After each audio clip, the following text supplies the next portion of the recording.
bersama saya Rizky Hawadi di acara Next Level by Attention Indonesia.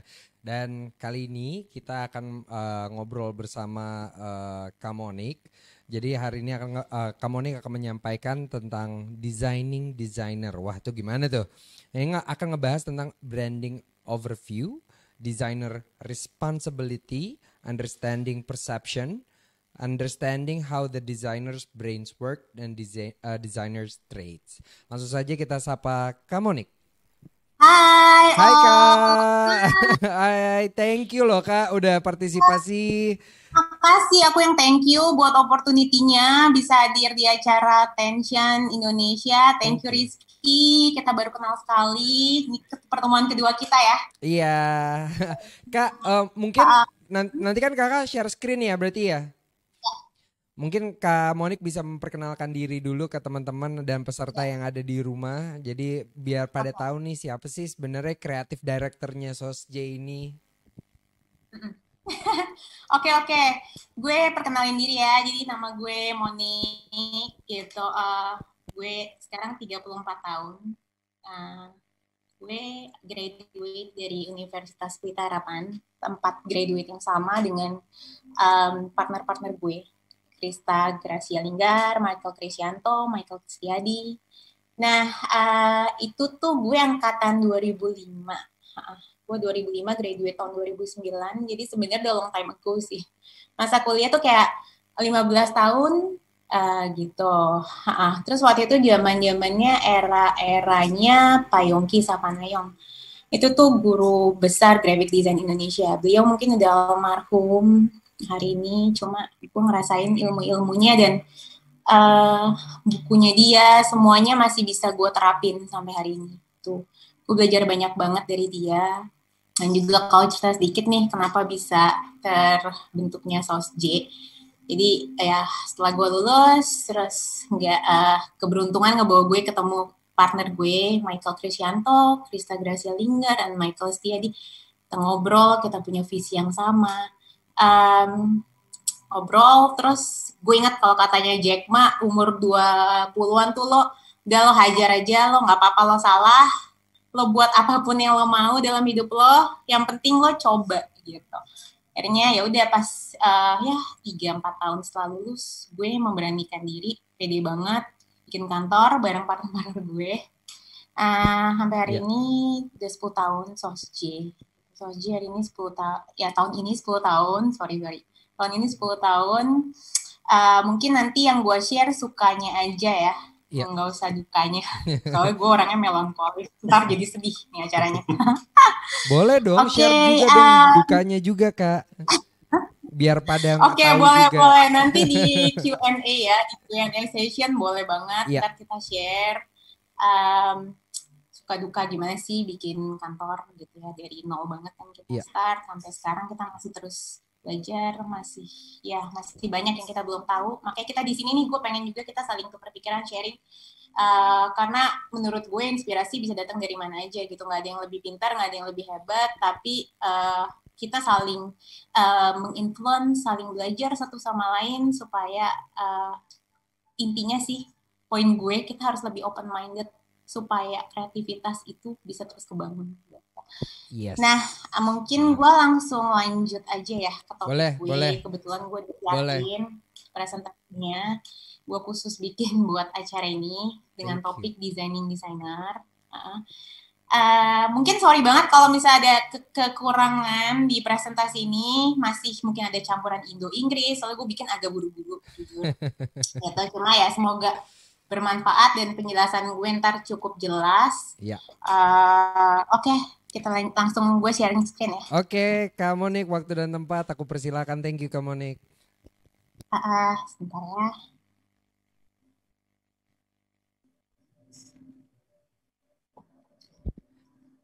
Iya, jadi lucunya nih Kak Monik ini bilang kalau misalkan ini adalah hasil researchnya selama bertahun-tahun. Jadi silakan teman-teman selamat menikmati materi dari Kak Monik ya. Sebenarnya sih gue ini bukan research gue, cuma apa yang gue mungkin di sini lebih apa yang gue rasain di bidang kreatif, gue share. Uh, Tapi ini semua emang dari pengalaman gue selama 10 tahun di Sosj gitu. Karena kan gue lebih banyak di bidang kreatif bareng anak-anak hari-harinya. Jadi mungkin topiknya memang designing designer gitu. Nah, kita langsung ke slide ya. Ini kelihatan nggak slide aku? Ya, kelihatan aman kok. Kelihatan aman ya, designing Aman. designer. Nah, ini tim aku nih. Aku yang pakai baju orange. Ini partner-partner aku. Sebentar ya, aku pengen annotate. Tapi nggak bisa. Ya udah. Ya ini sebelahku Michael Krisianto, ini Michael Setiadi, ini Krista yang tadi jadi speaker di sesi pertama. Ini semua desainer aku, tim aku semuanya. Ini people behind SOSJ. Nah, terus kita next ke slide berikutnya, gitu. Oh ya, mungkin sebelum next ke slide berikutnya, gue pengen nanti deh di terakhir, gue pengen nanti kita tukar pikiran ngobrol. Mungkin gue ada 2 pertanyaan sih ke kalian gitu, nanti ke partisipan yang datang, yang hadir di sini. Ada 2 pertanyaan penting, gue pengen tahu aja. Yang pertama, brand apa sih yang kalian suka, kalian loyal banget selama 5 tahun terakhir? Gitu. 5-10 tahun boleh, kalau dari kecil juga lebih bagus lagi. Nah, yang kedua, pernah nggak kalian beli satu brand, nggak tahu produknya apa, cuma lihat dari visual atau ngejudge aja dari siapa yang make, tapi kalian merasa, oh kayak gue banget nih, gue harus punya.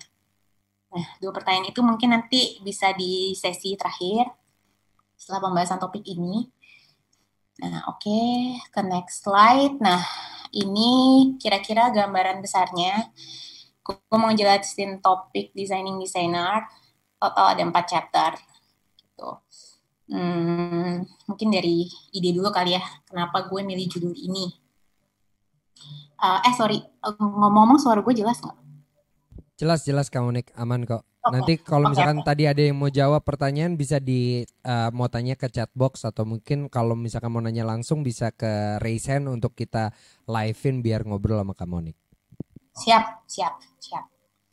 Nah, ini 4 chapter tadi. Nah, topiknya kenapa gue pilih designing designer gitu. Mungkin karena selama 10 tahun ini gue lebih banyak kerja bareng kreatif, bareng desainer.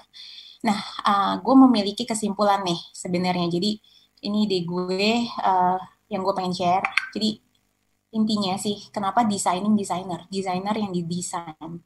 Gitu. Karena sebelum desainer mendesain satu proses kreatif untuk orang lain, akan lebih baik kalau dia mendesain sikapnya terlebih dahulu. Jadi menurut gue poinnya itu yang paling penting sebenarnya dari proses kreatif. Gitu. Nanti di chapter 1 garis besar gue akan bahas gimana sikap kita akan berpengaruh besar ke hasil output desain. Karena dalam proses kreatif kita tuh sebenarnya kerja dengan banyak banget orang. Nah, yang kedua itu understanding the people is a key to brand identity making. Nah, itu yang pengen gue share juga. Jadi dengan memahami orang, menurut gue itu salah satu kunci sukses pembuatan branding. Karena kenapa? Manusia itu kan beda-beda semuanya. Kita perlu onboarding pakai kacamata mereka untuk melihat dari perspektif mereka. Nah, yang ketiga, itu topiknya understanding human perception gitu. Kenapa perlu paham perspektif mereka? Nanti akan gue bahas di teori persepsi. Seperti apa sih manusia memproses informasi? Terus informasi kayak apa sih yang menjadi nilai-nilai yang mereka junjung tinggi? Tuh. Chapter terakhir, gue pengen share gimana sih seharusnya otak desainer bekerja. Kita masuk ke pembahasan pertama. Ya.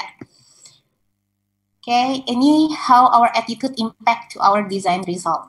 Ya, jadi ini idenya soft skill dan hard skill yang pengen gue bahas. Soft skill di sini itu relevansinya ke social aspek, ke keluar gitu. Ketika kamu berhubungan dengan orang. Nah, hard skill di sini kalau di ilmu desain itu dalam industri kreatif alat yang kamu gunain untuk ngedesain. Seperti Illustrator, InDesign, Photoshop, tools, hard tools. Nah, kalau di dunia pekerjaan, gue selama 10 tahun kerja dengan banyak desainer, menurut gue salah satu yang paling penting itu ngelatih soft skill. Kenapa? Karena menurut gue soft skill itu sulit sulit dilatih, lebih sulit dibandingin hard skill. Karena hard skill lo sebenarnya bisa pelajarin kan dari kursus, internet, sekarang teknologi lo bisa akses YouTube anytime. Ya kurang lebih 2-3 bulan lah lo bisa lancar gunain hard skill. Tapi untuk soft skill, itu ilmu yang baru terus. Lo harus paham setiap orang, lo paham diri lo sendiri, itu tiap hari lo harus pelajarin. Topik kali ini gue menekankan ke soft skill. Karena menurut gue, soft skill itu lebih ke attitude ya, gitu. Desainer turun ke lapangan, kerja dengan banyak, dan dealing dengan banyak manusia. Karena proses kreatif yang kita tahu, itu dirancang dan dikonsumsi untuk manusia.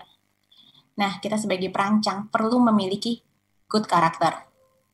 Menurut gue, good design itu good character.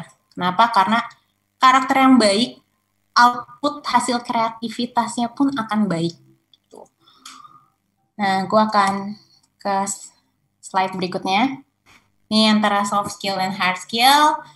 Nah, menurut gue kenapa soft skill itu penting gitu. Ini yang pertama, itu yang passion and drive gitu.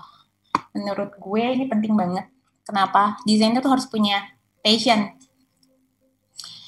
Karena proses kreatif pekerjaan jadi lebih menyenangkan kalau lo punya passion. Gitu. Karena itu datangnya dari hati lo, bukan kayak lo cuma mau cari uang. Gitu. Dengan passion, kamu senang ngerjainnya, pasti karya-karya kamu lebih progresif. Gitu. Jadi nggak ada yang nyuruh, kamu passion untuk cari tahu, untuk lihat sekeliling kamu, untuk belajar terus, untuk membuka diri kamu. Yang kedua, menurut gue perlu ada attitude, good listener, dan patience. Ini tugas utama seorang graphic design nih. Kenapa? Karena kita tuh sebenarnya di tengah nih. Kita jembatan antara klien, kita di tengah, dan audiens. Itu. Komunikasi di sini, good listener di sini menurut gue baik agar lo bisa membangun iklim komunikasi yang baik antara orang-orang yang kerja sama kamu. Kamu harus jadi pendengar yang baik, sabar, karena kamu kan sebagai arsitek informasi, jembatan ide, visi, story, keinginan klien. Jadi kamu harus lebih banyak mendengar, kamu harus banyak menjadi good listener untuk ngolah semua data-data. Data-data itu penting banget, keinginan klien kayak apa itu harus lancar, makanya jadi good listener itu penting banget. Tuh. Yang ketiga, menurut gue communication. Ini penting untuk bernegosiasi dengan klien juga dan banyak pihak. Gitu. Gimana caranya kamu bisa kerjasama dengan banyak tim. Masing-masing orang punya attitude yang beda-beda, sifat yang beda-beda, keinginan yang beda-beda, selera yang beda-beda. Kamu harus bisa ngebina komunikasi yang baik sama siapapun yang kerja bareng kamu. Bikin iklim diskusi yang sehat. Nah, agar komunikasi kamu lancar, itu juga bisa buat pleasing klien juga. Nah, yang keempat, ini curiosity. Di sini penting juga untuk berpikir kreatif, selalu harus ada rasa ingin tahu. Karena ketika kamu merasa udah tahu akan sesuatu, kamu nggak akan ngebuka diri kamu untuk belajar hal baru. Tuh. Kamu harus selalu ngerasa kosong, harus ngerasa nggak tahu apa-apa. Itu kunci kreativitas. Gitu. Hungry for knowledge, stay foolish, stay hungry. Gitu. Selalu merasa ada yang baru. Karena nyatanya memang dunia ini nggak permanen. Semuanya berubah cepat, informasi cepat, kondisi cepat, ilmu yang lo pelajarin hari ini belum tentu relevan lagi nih buat 10 tahun ke depan. Lo harus curiosity. Terus, nah ini be yourself. Nah, yang be yourself di sini, nah ini hubungannya dengan authenticity nih menurut gue. Yang paling sering dibahas di dunia kreatif. Gitu. Tentang authenticity sebuah karya. Nah, menurut gue penting, kepercayaan diri itu penting banget gitu. Gimana caranya lo bangga dengan apa yang lo punya, lo bisa olah potensi-potensi diri lo. Gimana caranya lo bisa ngelihat skill lo dibandingkan lo compare dengan orang lain. Gitu. Karena individu tuh punya keunikan sendiri-sendiri. Gitu. Jadi daripada kita sibuk ngebandingin diri dengan orang lain, malah meniru, mencontoh. Gitu kayak menurut gue authenticity nggak akan terjadi ketika lo nggak bisa jadi diri lo sendiri. Ini juga ada fleksibel di sini. Penting untuk berpikir fleksibel. Kenapa? Karena melatih lo untuk berpikir lebih objektif, nggak kaku. Intinya sih nggak yang close-minded gitu. Sukanya yang itu melulu gitu. Lo harus fleksibel, adjust dengan siapapun orang-orang sekitar lo gitu. Terus juga ini penting nih, analytical, selalu berpikir skeptis, selalu analisa semua informasi yang lo terima. Lo analisa dulu, lo jangan telan mentah-mentah. Terus teamwork, ini juga penting banget. Kenapa? Karena aktivitas pembuatan brand, jadi nama prosesnya kan branding, melibatkan banyak sekali orang gitu. Nah, menurut gue, good branding, hasil branding yang baik itu hasil kreasi dari good teamwork antara klien, desainer, dan semua orang yang kerja di situ. Tuh. Terus toleransi, empathy, open-minded itu penting gitu. Dengan sikap itu kita bisa mengakui perbedaan. Nanti gue akan jelasin kenapa penting toleransi dan empati itu sangat penting. Gitu. Lo harus mengerti orang lain untuk bisa menvisualkan, mentranslate keinginan mereka. Gitu, karena di sini nggak gampang nih, posisi kita di tengah kan. Tuh, kita jembatan. Lo butuh banget toleransi, empati, karena tiap orang tuh punya pemikiran yang beda-beda, beragam variasi budaya dari situasi kondisi ekonomi, sosial, budaya. Nah, ini juga penting menurut gue, objektif. Itu paling penting sebenarnya salah satunya. Desainer itu punya ego, pasti kita semua punya ego. Nah, kita itu memang menservis orang lain ya. Desain komunikasi visual. Mungkin bedanya kita dengan artis, dengan seniman.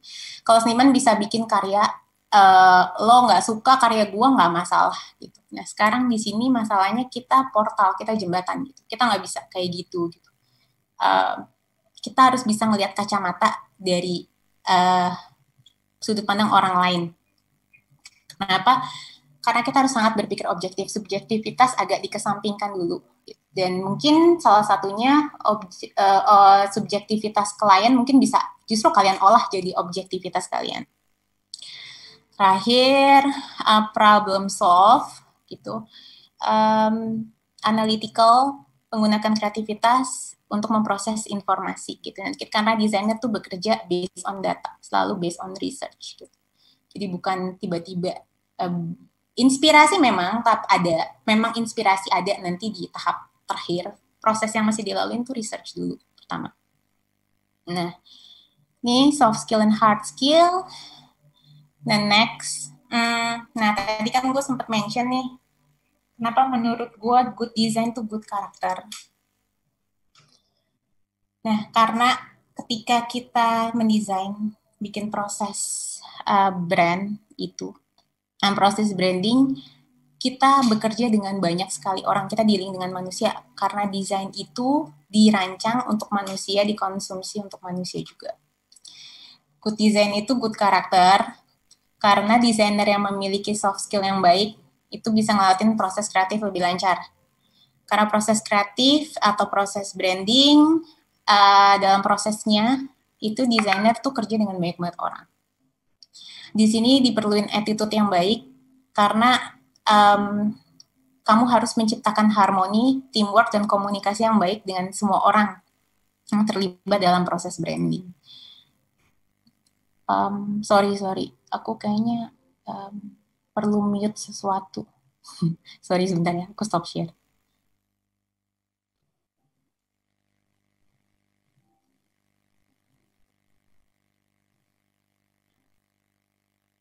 Ya, sorry, potong. Nah, oke, next-nya habis dari good design, good karakter. Nah, ini menurut gue branding yang baik itu manifestasi dari teamwork, partnership, dan orang-orang yang kerja bareng kamu. Nah, ini nih gue pengen share.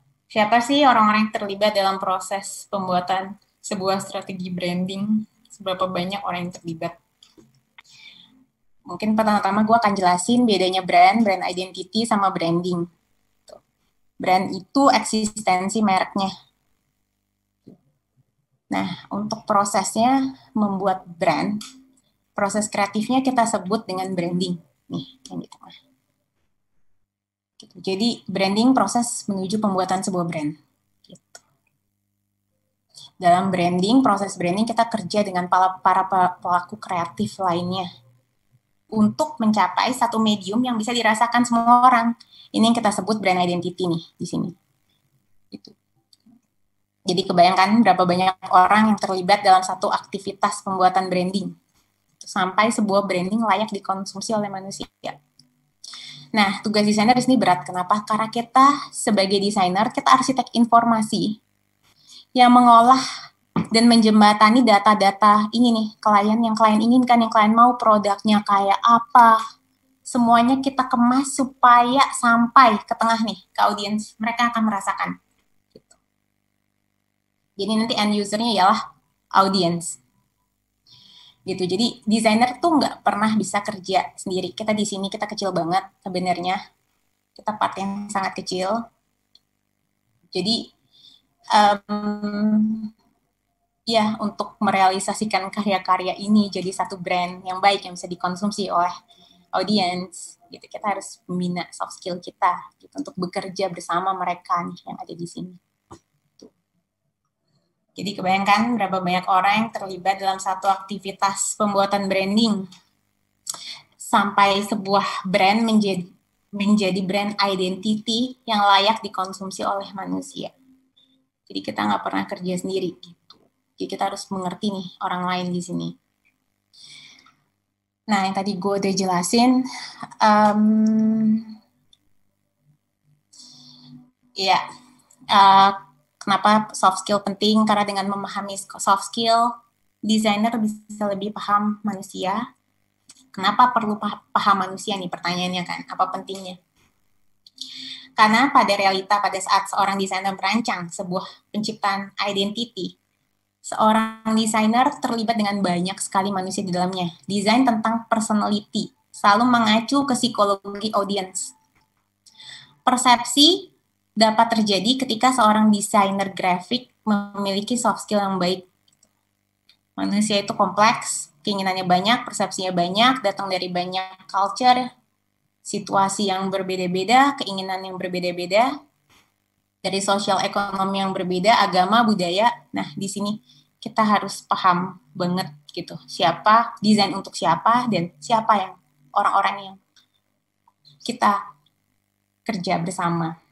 Tuh. Untuk next slide-nya. Nah, desain itu proses pembuatan brand didesain oleh manusia untuk manusia, dikonsumsi untuk manusia. Proses penciptaan itu selalu dibuat untuk orang lain, terakhir untuk audiens. Sehingga empathy, sikap yang harus kita kedepankan. Ini yang tadi gue mention di atas. Dan kunci pembuatan proses branding yang baik itu sebenarnya di manusianya. Gitu. Apa sih yang perlu dipahami dari seorang manusia? Tadi gue udah mention juga perspektif, nilai yang berbeda. Intinya sih kuncinya how understanding the people is a key to brand identity making gitu. Desain untuk manusia, terhubung ke manusia dan dikonsumsi untuk manusia. Nah, ini juga kaitannya brand dengan cultural phenomenon. Pada saat proses pembuatan brand itu apa ya? Maksudnya kayak harus memfasilitasi apa yang sedang terjadi di situasi fenomena sosial pada saat itu. Brand sama human society selalu terkait satu sama lain. Sebuah brand berdampak pada society itu kaitannya erat banget. Gitu pula sebaliknya. Itu nanti ada hubungannya dengan taste. Kenapa sesuatu yang dulu kita anggap bagus sudah nggak bagus lagi? Intinya brand itu selalu saling terkait dengan fenomena budaya dan culture fenomena ini terjadi karena manifestasi dari kolektif perilaku dan kebiasaan kita di saat ini. Nilai ini penting untuk suatu individu dalam budaya dan suatu lingkungan tertentu, cultural phenomena. Jadi antara experience, habit, skill itu akan ngebentuk culture phenomena. Nah contoh nih maksud gue social phenomenon, budaya selfie, influencer, youtuber, social media, itu kan fenomena yang kejadian kan belakangan ini. Dan brand saat ini juga suka memanfaatkan mereka untuk sebagai media promosi untuk memasarkan produknya. Ini terjadi juga karena thanks teknologi, perkembangan teknologi pesat banget. Belakangan ini ngebuka portal aktualisasi diri, sehingga orang-orang tuh bisa memanfaatkan teknologi untuk aktualisasi dirinya dia. Jadi dampaknya dari industri ya bagus banget juga gitu. Jadi nggak bergantung melulu sama mungkin zaman dulu tuh lebih kayak ada bintang film atau ada artis. Kalau sekarang ya hampir semua orang kalau lo percaya diri, lo punya konten, lo bisa jadi influencer gitu, dan lo bisa connect ke industri juga.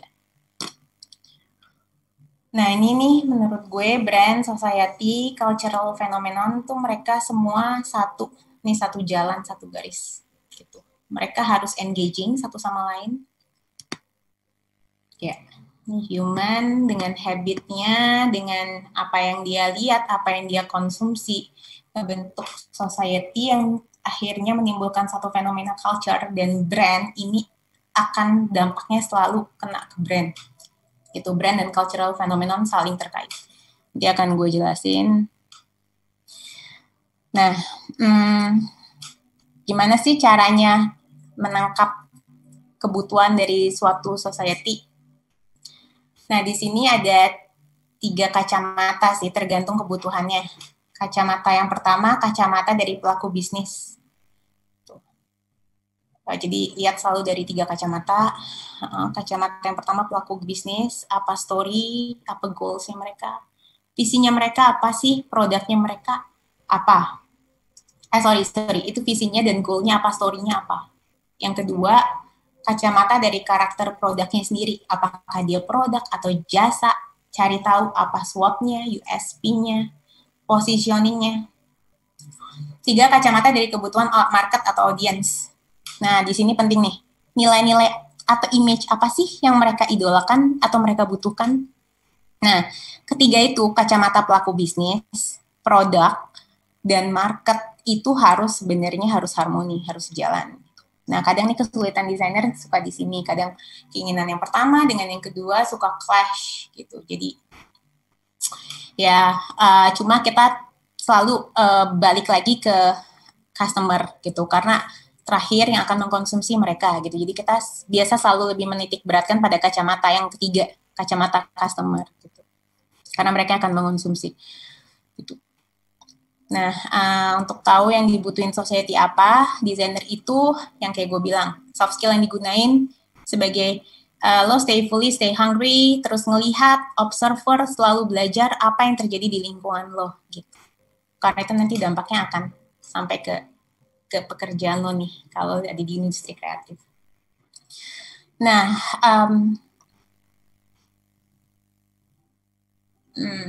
ya.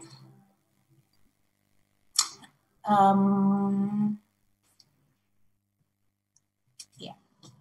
Karena, gue mau jelasin dikit deh, ini belum, sorry. Perilaku sosial masyarakat itu kan terkait dengan fenomena sosial di sekitarnya. Gitu. Kita perlu paham itu. Sederhananya, persepsi dan selera mereka terbentuk dari apa yang mereka konsumsi gitu. Jadi mungkin nanti risetnya lebih ke apa yang mereka lihat, trennya lagi apa sih gitu. Itu nanti kaitannya dengan taste apa nih yang lebih relevan hari ini. Itu karena kan taste itu selalu mengikuti apa demand dari konsumen. Nah, contoh di sini gue pengen share ini human basic needs gitu. Kalau mau lebih paham tentang pola konsumsi mereka, apa yang mereka lihat.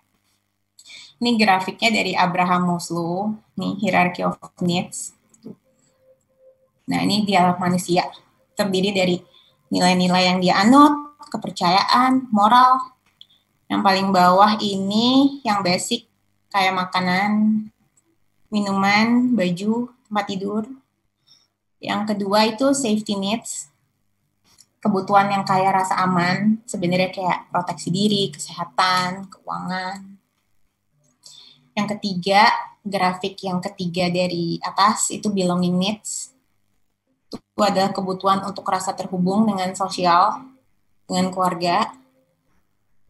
Yang kedua dari atas itu esteem needs, itu untuk pengakuan harga diri, status, mau dijunjung tinggi, pencapaian, achievement, itu ada di esteem needs.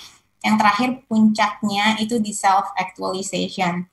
Ini grafiknya sebenarnya kalau bisa dilihat makin ke atas tuh makin apa ya, intangible sih.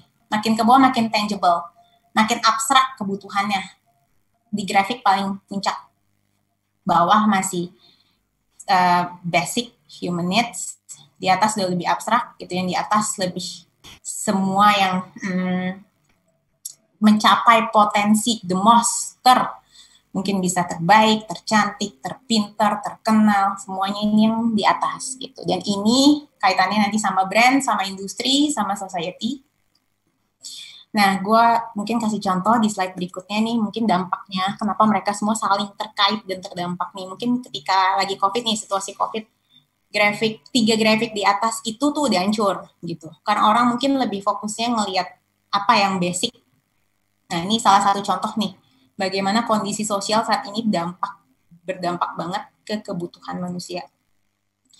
Jadi grafik ini sebagai panduanmu kalau kondisi sosial kita sangat berdampak dengan pola konsumsi, habit, berdampak pada industri, bisnis, brand. Karena value setiap individu berubah, itu dampaknya bakal terasa juga di pelaku bisnis gitu. Pelaku kreatif juga. Kita dituntut lebih progresif, berinovasi, kreatif, menciptakan solusi dari masalah yang timbul. Contoh nih, misal kayak kalau ke brand ya impact-nya lagi COVID, mungkin trennya sekarang udah lebih ke sustainable living, zero waste gitu. Jadi packaging tuh kayaknya harus bisa di-recycle. Nanti gue akan jelasin juga. Nah, intinya cultural phenomenon itu berdampak ke cara kita nyusun sebuah brand strategi. Itu karena terkait dengan pola konsumsi manusia. Intinya goalnya harus selalu ngerti, paham apa sih nilai-nilai yang human sekarang lagi junjung tinggi gitu. Karena kenapa orang membuat pilihan itu based on value yang menurut mereka penting. Nah, ini gue kasih contoh, ini simulasi contoh nih. Bagaimana keterhubungan antara pengguna memilih produk yang merek dengan produk atau merek yang sesuai dengan personality-nya. Ini menurut gue ini paling penting, tahapan yang paling nggak boleh lewat dari proses kreatif. Gitu. Karena kita membuat desain untuk mereka, nih untuk manusia, dikonsumsi sama dia. Gitu. Jadi kuncinya memahami dia, siapa yang mengkonsumsi brand ini. Kebiasaan dia, apa yang mereka lihat, apa brand yang mereka junjung tinggi. Karena untuk engaging needs mereka, kita harus tahu ini gitu. Makanya nih, tahap designer research di sini selalu balik ke market. Pelaku bisnis pun juga gitu. Apa yang mereka butuhkan. Menurut gue mungkin bisa selalu coba buat pertanyaan ke diri lo sendiri. Ini produk untuk siapa? Ini desain untuk siapa? Karena manusia itu memilih brand, produk berdasarkan kepribadian yang sesuai dengan mereka. Itu yang pertama. Yang kedua, brand yang mereka pilih itu pasti merepresentasikan nilai-nilai yang mereka anut. Yang ketiga, nilai-nilai yang mereka miliki akan menentukan merek atau brand apa ini yang akan mereka pilih. Jadi sebenarnya intinya ya, bukan apa yang kita bilang tentang brand ini nih, tapi apa yang mereka rasain tentang brand lo. Itu yang paling penting. Karena pada akhirnya mereka akan bikin persepsi. Mereka yang akan merasakan, mereka akan mengkonsumsi, dan mereka akan mengalami experience brand lo gitu. Nih. Jadi brand itu selalu mengkoneksikan orang-orang yang sepikiran gitu. Selalu tentang value yang cocok buat mereka.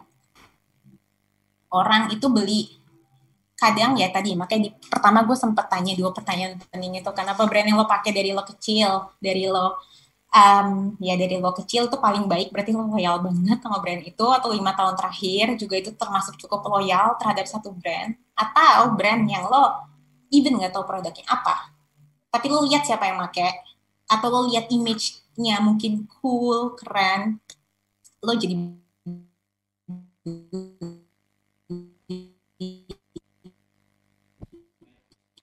Iya.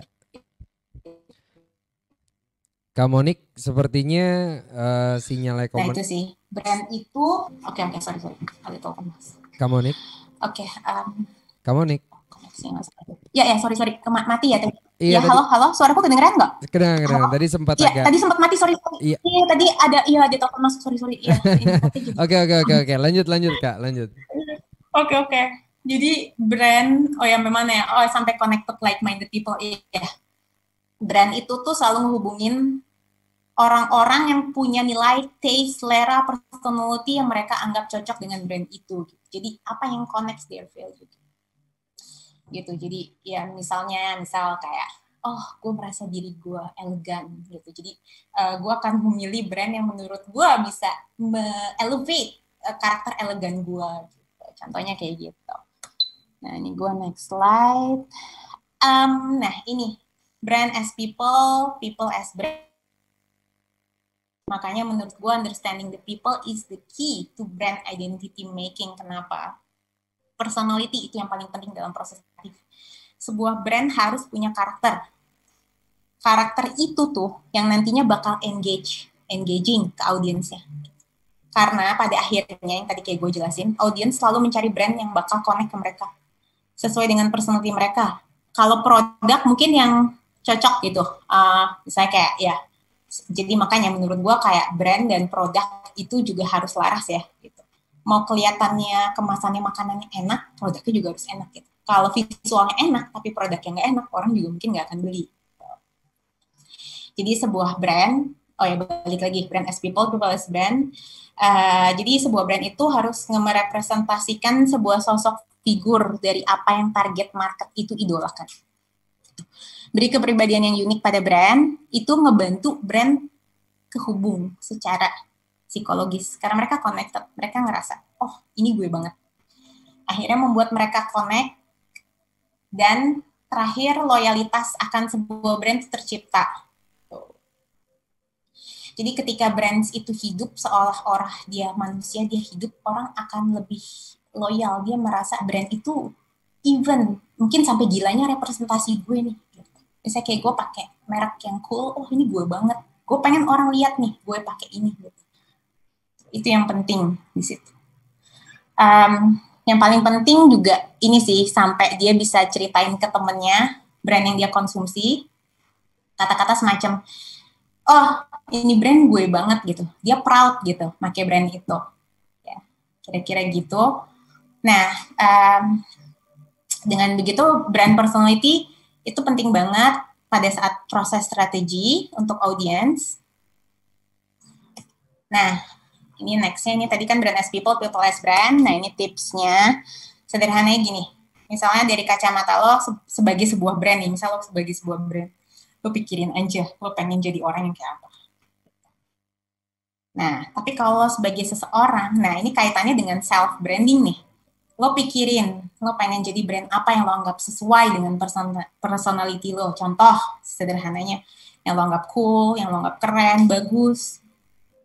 Mungkin kalau orangnya feminin, lo bisa cari brand yang bisa merepresentasikan sisi elegan.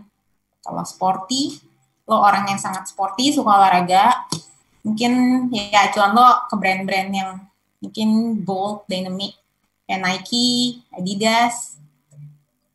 Kuncinya sebenarnya brand itu representasi dari seseorang. Siapa orangnya? Dan orang itu harus sosok yang si audiens itu idolakan. Nih, intinya kalau nanti bikin proses kreatif, yang paling penting itu nanti di keyword gitu. Gimana caranya menemukan brand karakter. Gitu. Karena itu nanti bakal jadi acuan nih medium, semua medium yang kita gunakan cocok atau enggak, balik lagi ke keyword gitu. Ya gitu. Ya mungkin gini, gue kasih contoh. Misalnya lo mau ngedesain buat fashion. Pertama kasih pertanyaan, ini desain buat siapa? Nah, dari hasil riset lo ternyata keluar nih, target marketnya wanita karir. Nah, terus lo olah nih, wanita karir tuh habitnya kayak apa sih? Personality kayak apa sih? Apa yang mereka lihat sih? Nah, akhirnya dari hasil research lo keluar nih karakter. Tarik fashion untuk wanita karir. Oke, apa ya keywordnya yang paling cocok? mungkin feminin, smart, profesional, bold. Nah, itu tuh yang nanti akan diolah ke visual gitu. Ya, jadi itu nextnya.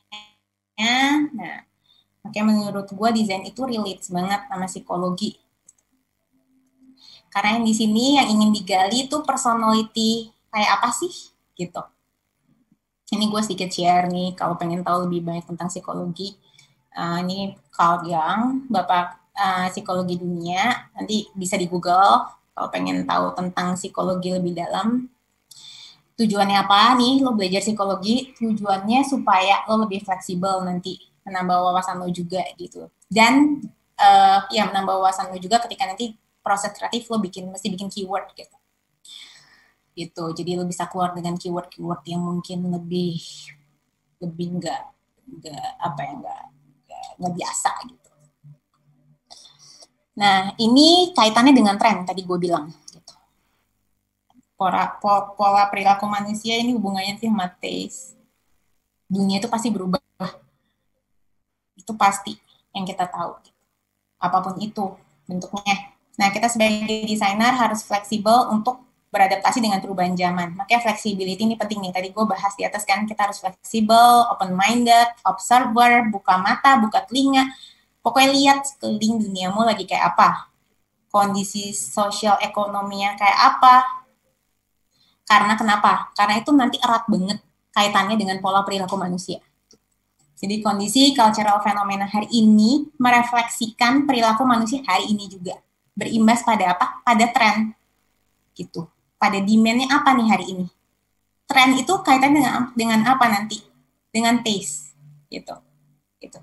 Pertama, tren itu cepat banget berubah kayak fashion. Yang hari ini keren atau yang hari ini di semua pada suka, setahun mungkin 2-5 tahun udah nggak relevan. Contoh pas yang tadi gue bilang lagi pandemi nih, COVID. Trennya dulu mungkin sesuatu yang packaging harus kayak wow, luxury, pokoknya harus yang mewah banget. Nah, orang sekarang lebih cari yang lebih bisa di recycle, lebih zero waste. Nah, ini penting nih di sini untuk melatih taste, untuk memahami tren, lo harus paham dunia di sekeliling lo kayak apa. Nah, ini salah satu quotes dari ya design agency favorit gue. Dia lokasinya di New York. Ya, mereka itu ngerjain nanti bisa di Google, bagus banget. Mereka ngerjain logo-logo yang udah puluhan tahun gitu. Jadi karya mereka tuh timeless banget sih. Over the time, orang ngelihat masih relevan gitu. Nggak akan makan waktu. Mungkin yang paling paling terkenal salah satu itu logo National Geographic itu mereka yang buat. Ini gue suka banget sama mereka. Nanti kalian coba bisa di Google aja. Nah, kita ke next. Bentar ya. Minum bentar.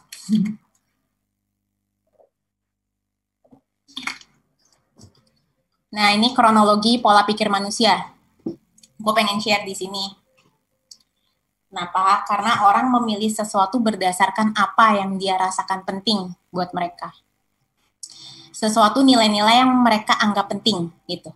Terbentuknya dari apa? Yaitu dari past experience lo, dari kepercayaan lo, apa yang lo tonton, lihat, konsumsi, situasi finansial, latar belakang, edukasi, budaya, lo keturunan siapa. Karena kita kan manifestasi juga apa attitude kita dari lingkungan sekitar kita gitu. Jadi penting untuk tahu ini. Nah, ini di sini gue pengen share juga nih. Jadi selain share apa yang ngebentuk sebuah nilai-nilai di manusia, karena kan orang bakal pilih make choice based on what value to them gitu kan. Nah, selain itu juga gimana caranya proses informasi masuk nih ke otak gitu. Gue pengen share sedikit gimana tentang cara otak kita bekerja. Jadi otak kita itu gimana caranya sinkronisasi dengan indera yang kita miliki.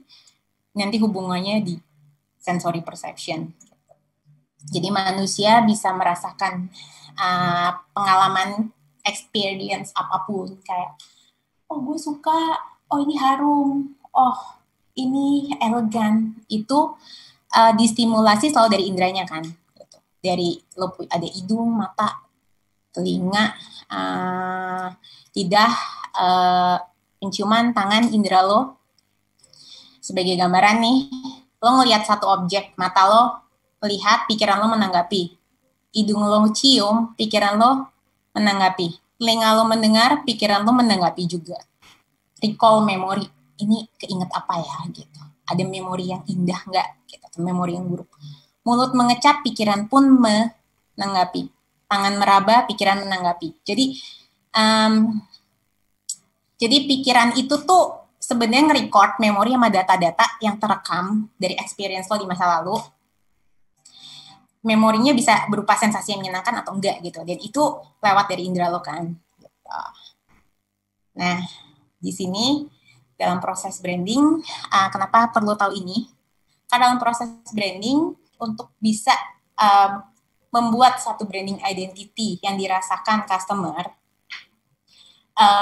karena kan variasi medium branding kan banyak kan, variasi medium brand identity itu bisa banyak. Mau packaging, logo, business card, poster, pokoknya goalnya harus memorable di mata audiens. Gitu. Nah, gimana caranya memorable di mata audiens?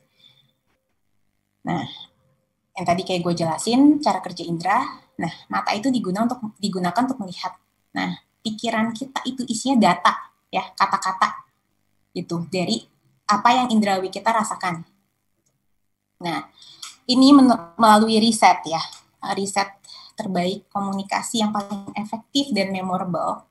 Jadi sebuah gambar yang dikombinasikan dengan satu meaning yang bermakna dan juga experience indrawi yang kena gitu ke otak satu individu, itu menghasilkan satu ingatan yang bakal disimpan di memori jangka panjangnya dia. Sederhananya, visual campur meaningful story sama emotional approach melalui indera lo akan menghasilkan experience yang lebih memorable di mata customer gitu. Jadi tekniknya begitu. Nah, ini contoh nih satu contoh gue pengen share brand identity yang appeals to the sense. Ini kita udah tahu semua, ini Apple, emang bagus banget dia Apple. Nah, dia tuh contoh brand-brand yang memasukkan sensori memori dengan meaningful story, gitu, good visual, create satu memorable experience yang kita rasakan hari ini. Karena kenapa? Karena mereka, si Apple itu melibatkan semua indera kita. Indera mata ngelihat logo. Logonya juga unik kan, ini produknya teknologi. Tapi kenapa logonya Apple? Apple digigit lagi. Itu experience baru tuh. Jadi otak manusia tuh nanti pada satu titik dia akan jenuh, akan bosan melihat hal yang itu aja. Jadi kalau ada satu yang unik, dia akan record, akan memorable. Nah, Apple digigit, diinfuse ke produknya handphone, laptop, itu wow, itu kreatif banget gitu. Sesuai dengan tone of voice-nya juga, think different gitu. Juga ketika datang ke environment ambience-nya, seolah-olah kan lo datang ke showroom Apple, kayak lo ke galeri kan, kayak lo lihat kayak seni. Padahal yang di display handphone, gitu, handphone, elektronik, gitu. Dari environment-nya ketika lo masuk store Apple, lo bisa mulai ngerasain bahwa ini Apple banget, gitu. Ini feel yang sebenarnya sangat tangible. Brand identity itu harus sangat tangible, appeal to the sense. Touch dari packagingnya sangat fungsional, ergonomis, kan? Kalau packaging Apple, lo lihat nih, pas buka, semuanya memudahkan customer, semuanya balik buat customer gitu, sangat dipikirkan, sangat detail, produknya pun juga, ringtone-nya pun juga, kalau lo kayak buka laptop pertama kali, lo mungkin ya ini kalau anak-anak desain grafis yang pakai Apple ya, pasti lo akan sangat familiar dengan suara jeng, gitu. Nah, itu Apple banget. Nah, bisa sampai kayak gitu tuh experience. Nah, ini yang tadi gue bilang nih, think different, masuk ke showroom, ngelibatin semua sensori indrawi, seolah-olah kayak ke art gallery, gitu. Kayak lo ngelihat satu karya seni. Gitu. Jadi brand experience yang menginvolve indera lo itu akan meng-create satu memorable experience di mata customer. Gitu.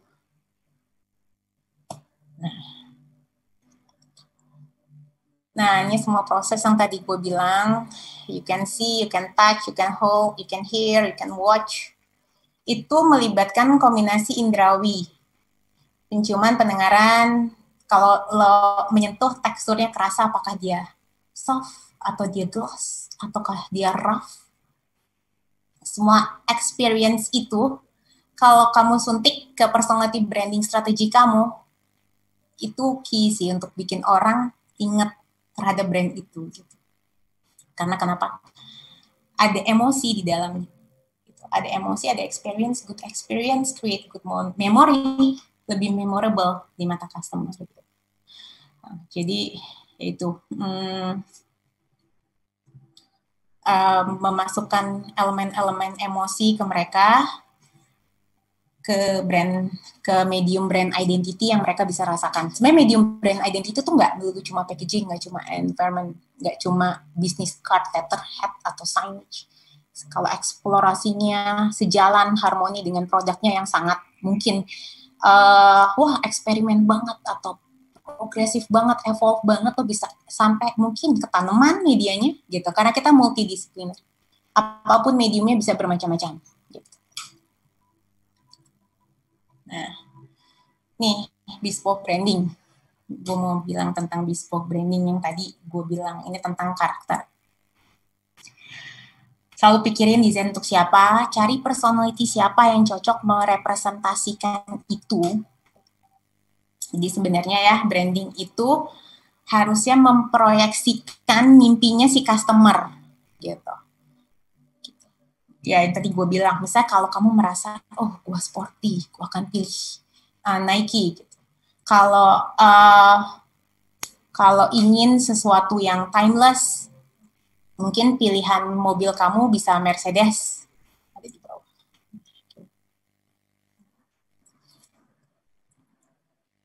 Sorry. Nah ya ini Nike, ini Mercedes. Ya, ini proyeksi representasi dari customer lo. Mercedes kalau lo orangnya bold, dynamic, mungkin lo brandnya Nike. Kalau misalnya lo elegan, mungkin lo pilih dan lo merasa lo timeless, lo pilih Mercedes. Selalu berpikir karakter apa yang cocok untuk merepresentasikan mimpi-mimpi si customer ini. Kalau lo mungkin merasa lebih lebih rebel gitu, oh ya gue cocok banget nih pakai mungkin brandnya motor Harley Davidson atau Deus gitu, itu bisa. Jadi brand itu nanti akan kedepannya ketika mereka merasakan juga meng-create koneksi akan orang-orang like-minded people gitu. Nah ini nih tujuannya mempelajari psikologi supaya lebih kaya akan keyword gitu. Apakah dia quirky, apakah dia cheerful, apakah dia intelligent, apakah dia tipe yang lebih outdoor. Nanti ini semua keyword-keywordnya diolah, dimanifestasiin ke satu bentuk visual. Nih, Nike, Starbucks, BMW. Setiap produk punya personality dan karakternya sendiri-sendiri. Nah, ya itu dengan memahami psikologi kita bisa lebih berempati, yang tadi kayak gue mention di atas, makanya gue menekankan sekali desainer harus punya empati gitu. Memahami bahwa setiap orang punya karakter yang beda-beda, nilai yang beda, persepsi yang beda, kesukaan yang beda. Nah di sini soft skill nanti akan dipakai. Kita harus coba selalu melihat dari kacamata orang lain. Misalnya kayak gini, kamu lihat angka 6 atau 9, mana yang salah, mana yang benar, tergantung kamu ngelihat dari perspektif yang mana. Tuh.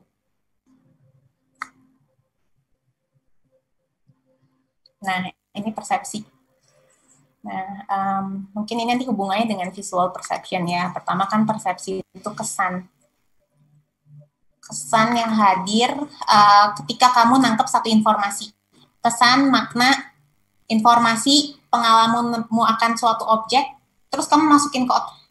Nah, terus kamu memaknaikan menjadi sesuatu. Nah, ini prosesnya ini terjadi di otak manusia gitu. Jadi ini sebenarnya kegiatan intelektual. Persepsi itu seleksi objek tuh kegiatan intelektual. Jadi kamu pertama merasakan melihat objek gitu. Oh ya, pertama sorry, ini butuh cahaya dulu nih untuk lo bisa melihat sebuah objek. Terus lo masuk ke mata objek, terus pikiran lo menanggapi. Nah, lo menseleksi nih objeknya. Mana yang penting, mana yang enggak. Lalu lo membuat persepsi.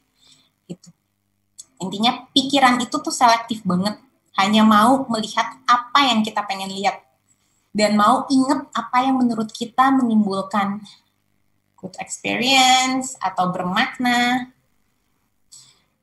Nah, ini tadi nih, cahaya masuk, terus ini pikiran memproses, sangat selektif, memproses apa yang mau dipikir. Nah, ini dari Solbas, gue juga suka nih, bagus. Jadi, proses berpikir melalui mata. Karena kita melihat memang dari mata, tapi info itu datang berupa data, kita proses, kita simpan di otak sebagai memori. Gitu.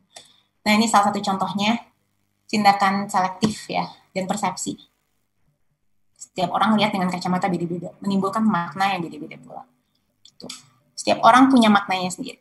Contoh misal, kalau yang ngelihat ini petani, itu, yang dia lihat mungkin apelnya duluan. Gitu. Oh, ini apelnya, wah ini segar banget nih, bisa gue jual.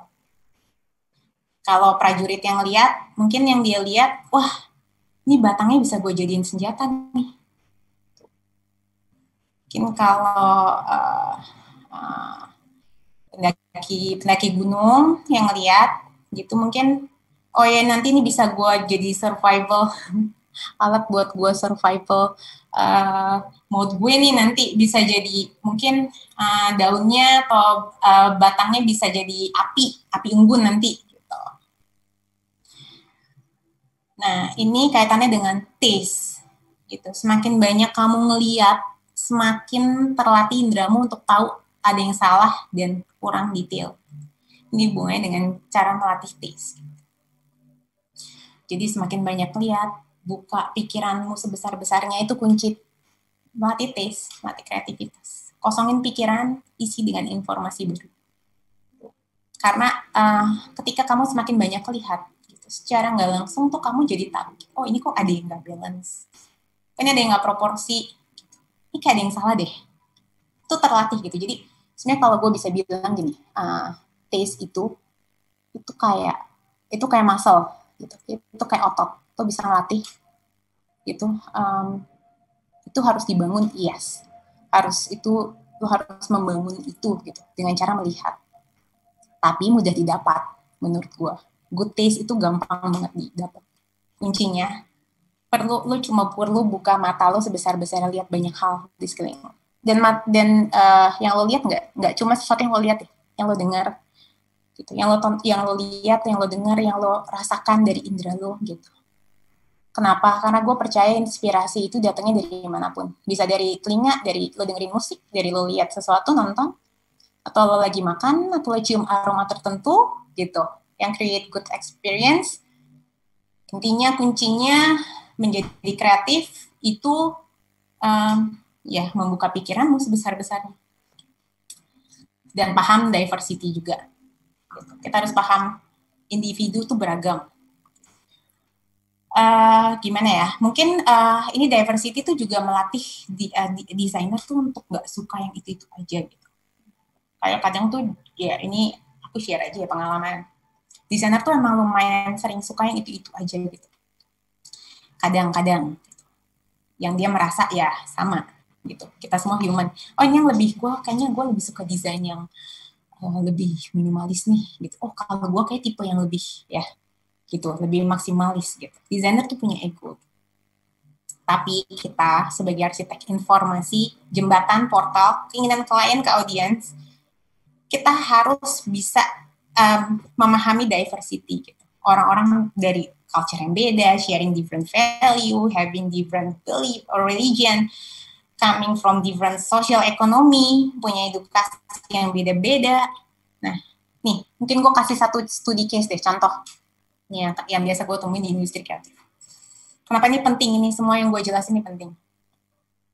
Nih, yang sering kejadian tuh misal Kayak gini, pengalaman gue, dan ini sering terjadi, desainernya itu katakanlah orang Jawa, latar belakangnya Jawa, bisa bahasa Jawa, Jawa kental banget deh. Even dia belum pernah keluar negeri. Semuanya cuma lihat dari Google. Terus datang nih klien. Nah, kebetulan kliennya dari mancanegara. Anggaplah dari Singapura. Nih, jadi desainernya orang Jawa, bahasa Jawa kental, kliennya orang Singapura. Nah, datang ketemu nih sama desainer yang ngobrol. Nah, ternyata kliennya tuh mau bikin produknya itu makanan, tapi ngebawa sejarah dan budaya Amerika. Kebayang nggak? Pentingnya persepsi, memahami persepsi di sini. Itu masalah desainer kadang gitu. Dia suka apa ya? Mungkin terkungkung ngelihat yang itu aja gitu. Kan nggak bisa kayak gitu. Kita harus bisa coba memproyeksikan pikiran kita ngelihat dari perspektif lain gitu. Kenapa? Karena kita ini ilmunya tuh bersinggungan banget sama manusia, psikologi, budaya. Tuh. Jadi untuk mengerti orang lain, kita harus melihat dari kacamata mereka. Nah, ini contoh, ya ini tentang persepsi. Ini gue kasih beberapa slide. Tergantung lo ngelihatnya gimana. Matanya dulu, apa di sini ada binatangnya dulu, atau lo ngelihatnya keseluruhan, atau lihat ada petani duduk, atau lihat Van Gogh. 3. Lo lihat 2 orang ngobrol, apa lo lihat vas warna hitam, atau lo lihat vas warna putih. Lo lihat setengah isi atau setengah kosong gelasnya. Lo lihat ini sebagai satu picture, itu ada penyanyi Meksiko lagi duduk. Atau lo lihat kakek nenek, atau lo lihat tengahnya vas. Gitu. Atau lo malah fokus ke detail nih di ujung.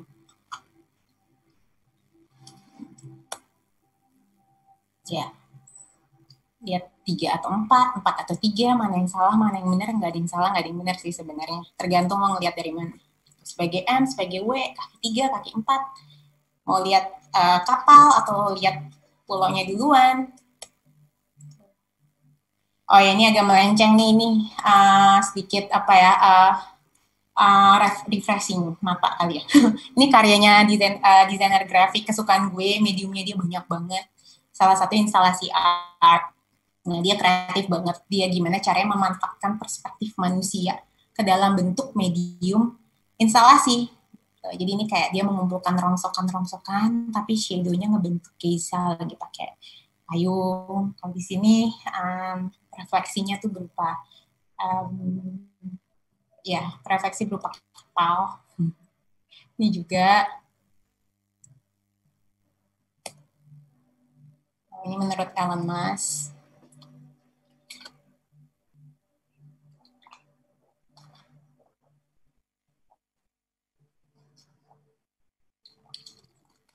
Terakhir memang tentang impresi orang terhadap brand itu. Bukan tentang apa yang kita bilang tentang brand ini. Dan itu akan terus berubah seiring dengan perubahan zaman. Nah, oke, ini selesai nih. Jadi topik-topik yang tadi di atas tuh gimana caranya soft skill, hard skill, terus understanding human perception, understanding bespoke branding. Nah, ini terakhir gue mau jelasin gimana caranya otak desainer bekerja. Berikut juga step-step apa sih yang biasa kita lewatin gitu. Nah, oke, ke slide berikutnya. Gimana cara otak desainer kerja? Nah, menurut gue tergantung mau gunain otak yang mana.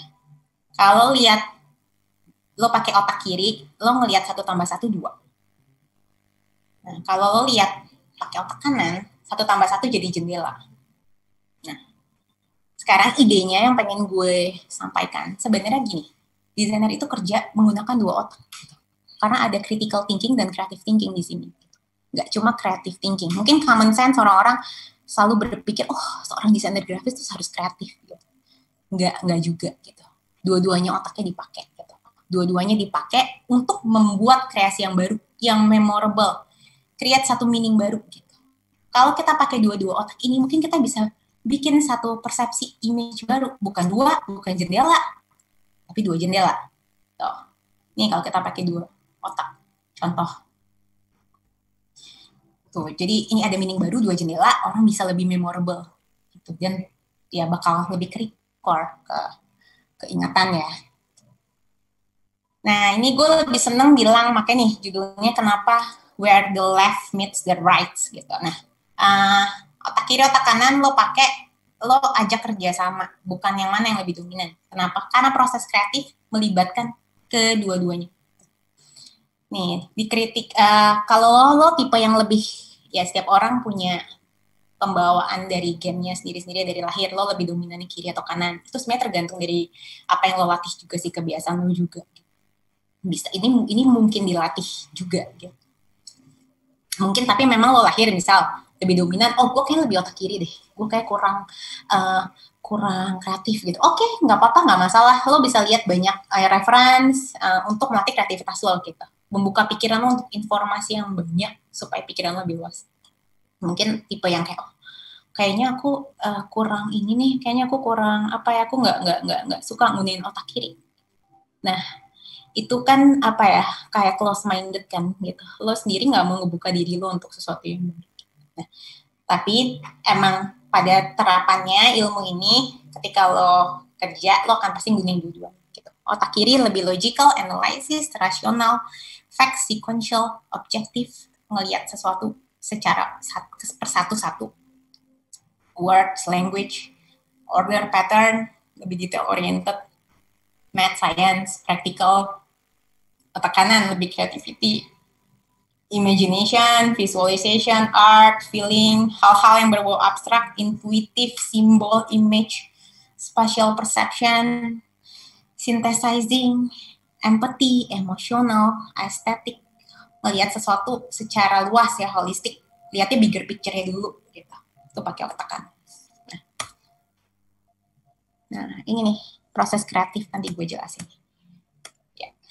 Nih dalam prosesan kreatif ya, tahapan desain proses di sini. Research, analysis, membuat kesimpulan, sintesis, terus strategi komunikasinya kayak apa, mediumnya mau kayak apa, visualization-nya mau kayak apa, dan production-nya mau gimana. Nah, dalam research nih metode-metodenya ada listening, interview nih, makanya nih saat ini nih lo harus buka otak lo sebanyak-banyak, harus menjadi good listener sebaik-baiknya untuk menggali data-data dari klien gitu. Juga ya membuka otak lo juga untuk melihat banyak informasi gitu. Di sini yang dipakai otak kiri. Gitu. Listening, interview, questionnaire, discussion, collecting data, history. Terus lo analisa itu semua data. Lo analisa, akhirnya lo membuat kesimpulan. Step 1 sampai 3 ini lebih banyak pakai otak kiri sebenarnya. Step 1 sampai 3.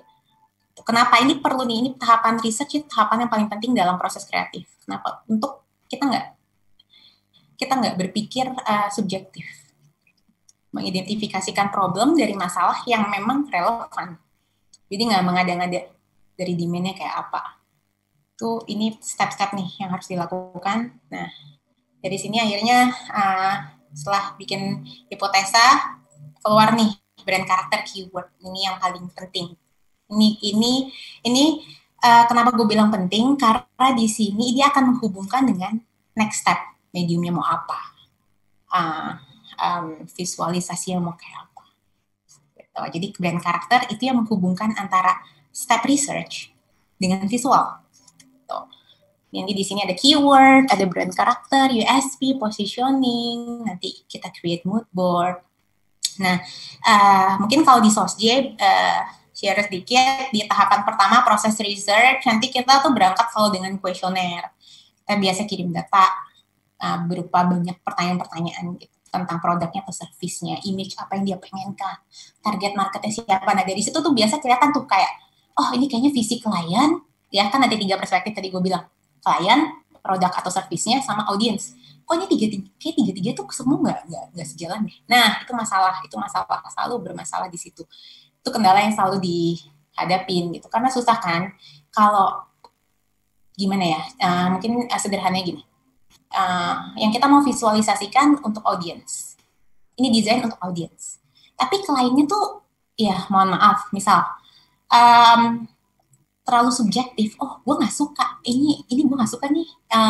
Gue nggak suka kelihatan elegan gitu. Gue lebih suka sesuatu yang sporty. Tapi target marketnya itu produknya elegan. Target marketnya juga orang-orang yang desire sangat bermimpi memiliki satu karakter yang elegan gitu untuk dirinya. Nah itu kan kayak nggak sejalan kan. Makanya tadi gue bilang di atas sebenarnya poin perspektif satu klien, produknya, audiens tuh sebenarnya yang paling bagus itu sejalan, itu sangat harmoni. Itu outputnya juga akan totalitas banget kayak Apple. Dari awal produknya emang evolve. Terus kreasi logonya pun memang think outside the box gitu. Namanya pun juga Apple. Produk handphone namanya Apple. Terus tone of voice-nya think different, sejalan kan gitu. Jadi apa visinya si Steve Jobs di awal gitu dengan produknya itu sama, terus audiensnya pun akhirnya bisa merasakan gitu dan menjadi sangat memorable experience gitu. Nah ini proses terakhir sebenarnya kreativitas tuh digunakan di sini sih, imajinasi ketika dalam proses visualisasi setelah mengolah data-data ini. Bikin brand keyword, bikin mood board. Nah, milih mediumnya apa gitu. Misal contoh, misalnya gini, gue mau bikin produk, ya misalnya gue mau bikin produk buat sepatu olahraga gitu. Nah, mediumnya apa gitu? Mungkin ada yang nggak terlalu relevan nih di sini gitu. Misal kayak vehicles, ini perlu nggak gitu. Nah ini nih desainer yang perlu berpikir nih, itu penting apa enggak gitu. Jadi nggak semua kolateral ini tuh penting juga gitu buat mereka. Cari yang paling efektif, paling efisien untuk clients gitu. Kita yang ini dapatnya dari mana, medium apa yang penting untuk sebuah brand identity, dapatnya dari sini, dari keyword, dari research, dari mood board gitu. Nah ini kreativitas di sini nih, di sini di tengah, hampir ke tahap ya ini bisa dibilang ke tahap ini kalau dari tingkatan 1 sampai 7 dia di tahap 6 sebenarnya. Gunain imajinasi kamu untuk mind mapping proses, sketch idea, create satu simbol, logogram, color, typography, baru tuh ilmu-ilmu otak kanannya dikeluarin semua tuh feel, rasa. Terakhir ke production, pilih material atau finishing mau kayak apa. Gitu. Nah, jadi kalau kita lihat di sini, nah critical thinking itu yang melibatkan research, detail oriented, analyze data, observing, mungkin create naming atau tone of voice di language, nanti otak kanannya digunain buat mendengar klien, buat membuat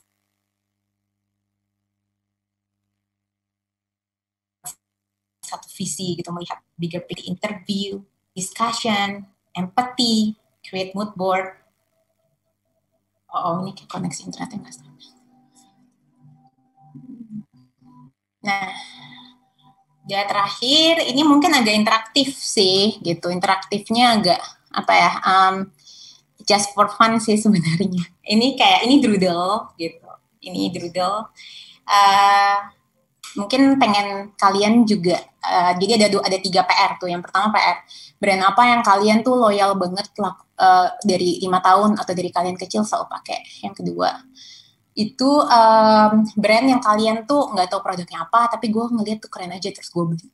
Nah, yang ketiga ini PR-nya, coba create story gitu dari gambar dan simbol-simbol ini nih, dari poin A sampai H. Ya, itu sih sementara semuanya udah selesai presentasi gue tuh. Gue harap mungkin semoga bermanfaat buat kalian.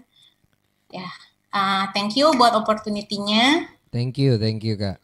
Ini jujur. Ya, kalau ada pertanyaan. Ini nanti recordnya kita share ke peserta nggak apa-apa ya Kak ya? Nggak apa-apa. Boleh banget. Oke. Ini jujur aja ini banyak banget hal yang baru aku lihat dan pelajarin sih. Jadi kayak ini baru sekali ini ngeliat kayak gini gitu. Maksudnya apa ya, branding ternyata seribet itu. That's why aku tuh sebenarnya wondering gitu. Kenapa Sos J itu hanya hanya bermain di branding gitu. Padahal sebenarnya punya kapabilitas untuk bermain di hal yang lain, let's say agency. Tapi ternyata nggak ternyata lebih dari itu gitu. Maksudnya branding tuh ternyata se-complicated itu untuk bisa ngebuat satu brand aja kayak tadi Kak Krista sudah sampaikan bisa 3 bulan dengan thinking proses yang sudah disampaikan oleh Kak Monik gitu.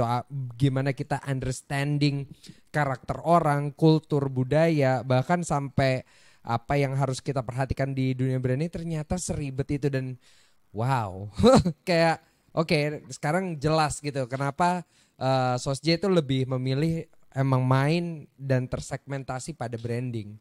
Very clear. Jadi pertanyaannya udah. Kayak Oke, iya.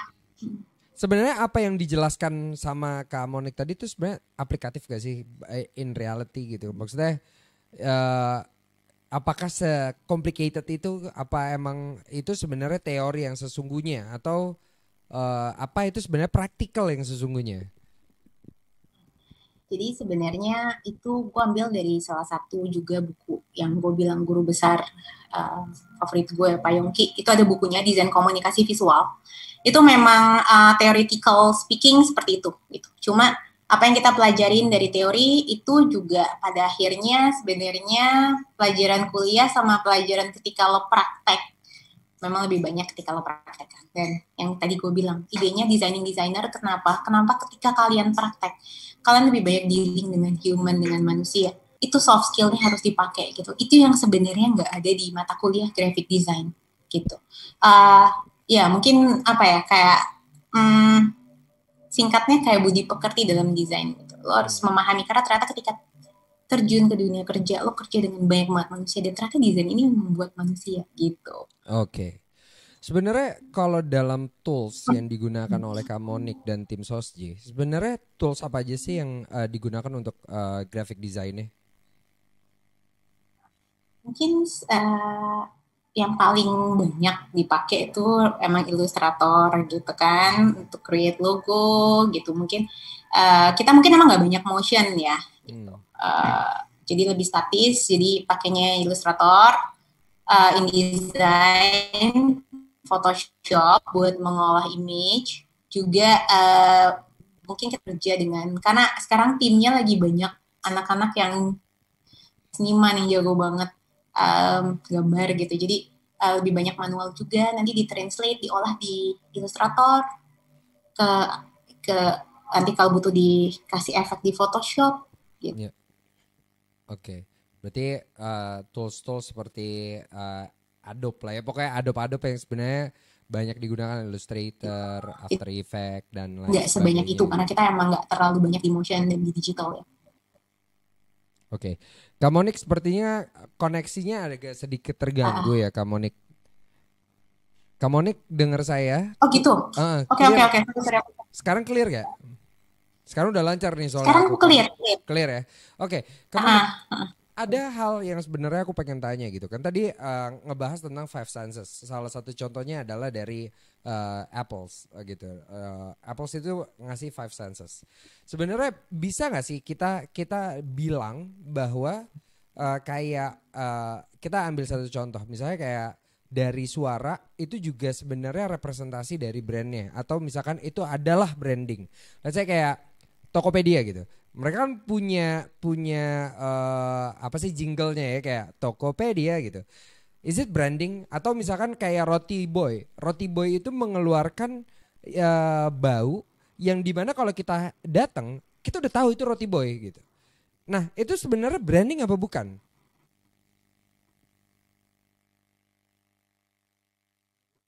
Oke, Kak Monik sepertinya kita agak terganggu dengan koneksinya.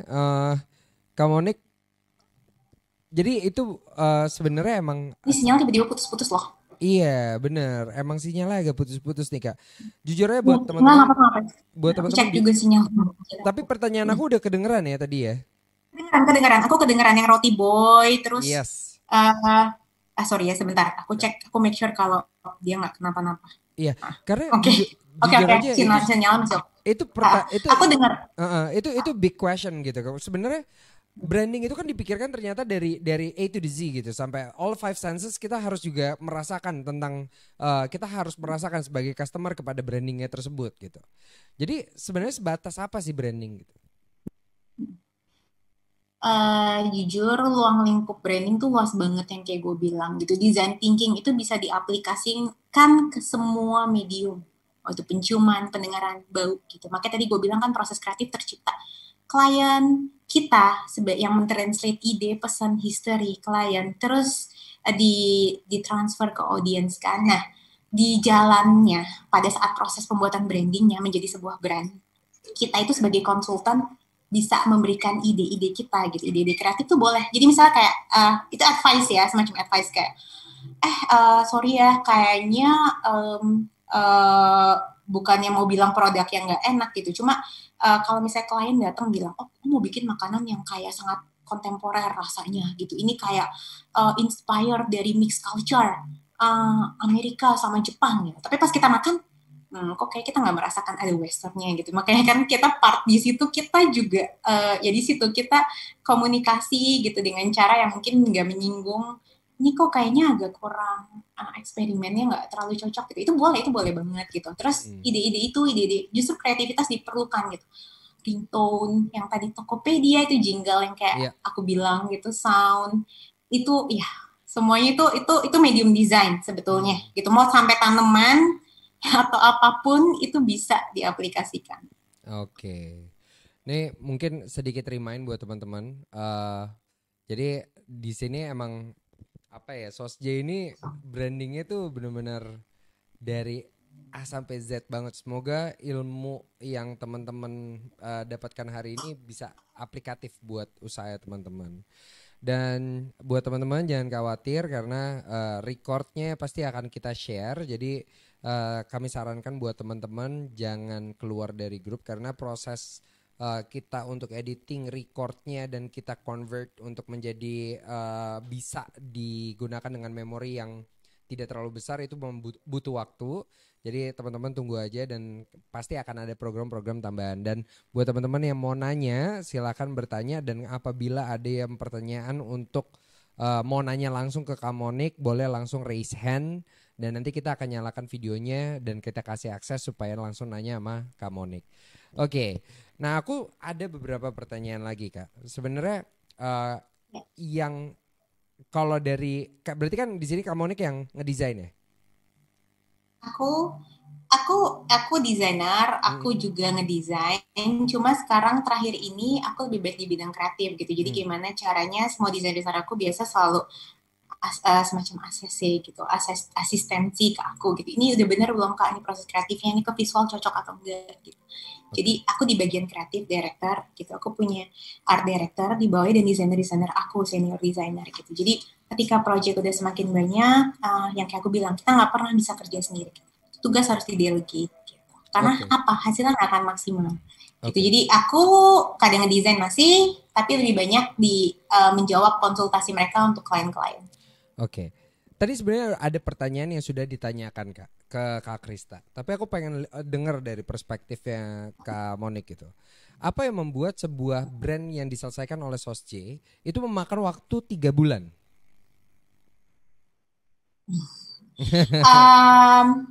Benarnya gini, kalau aku boleh jujur ya cerita, kalau kita Sosj itu 3 bulan lumayan termasuk sebentar loh. Gitu. Kadang kayak aku jujur ya, tadi perusahaan ada Hafif yang bikin logo National Geographic atau Pentagram, mereka research bisa setahun, lama banget. Dan sebenarnya proses yang paling lama itu bukan di visual sih. Gitu. Memang mungkin ada orang yang bilang kayak proses visual kayaknya butuh, aduh gue nggak punya ide nih, gitu. Ini bikin lama karena gue belum terinspirasi, gitu. Enggak. Yang paling lama tuh research. Gitu. Jadi research yang lama, karena kalau kita nggak punya research, kita nggak bisa ngolah data itu menjadi satu bentuk visual tuh nggak mungkin kita olah gitu.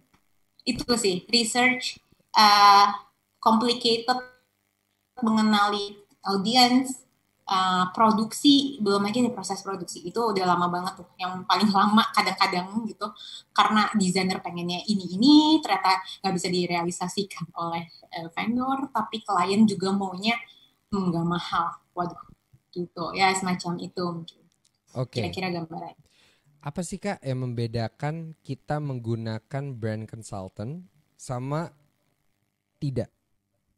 Atau menggunakan ya misalkan Kak ada kayak udah bikin logo, udah kayak gimana aja terserah gitu. Kan ada tuh yang kayak gitu kan.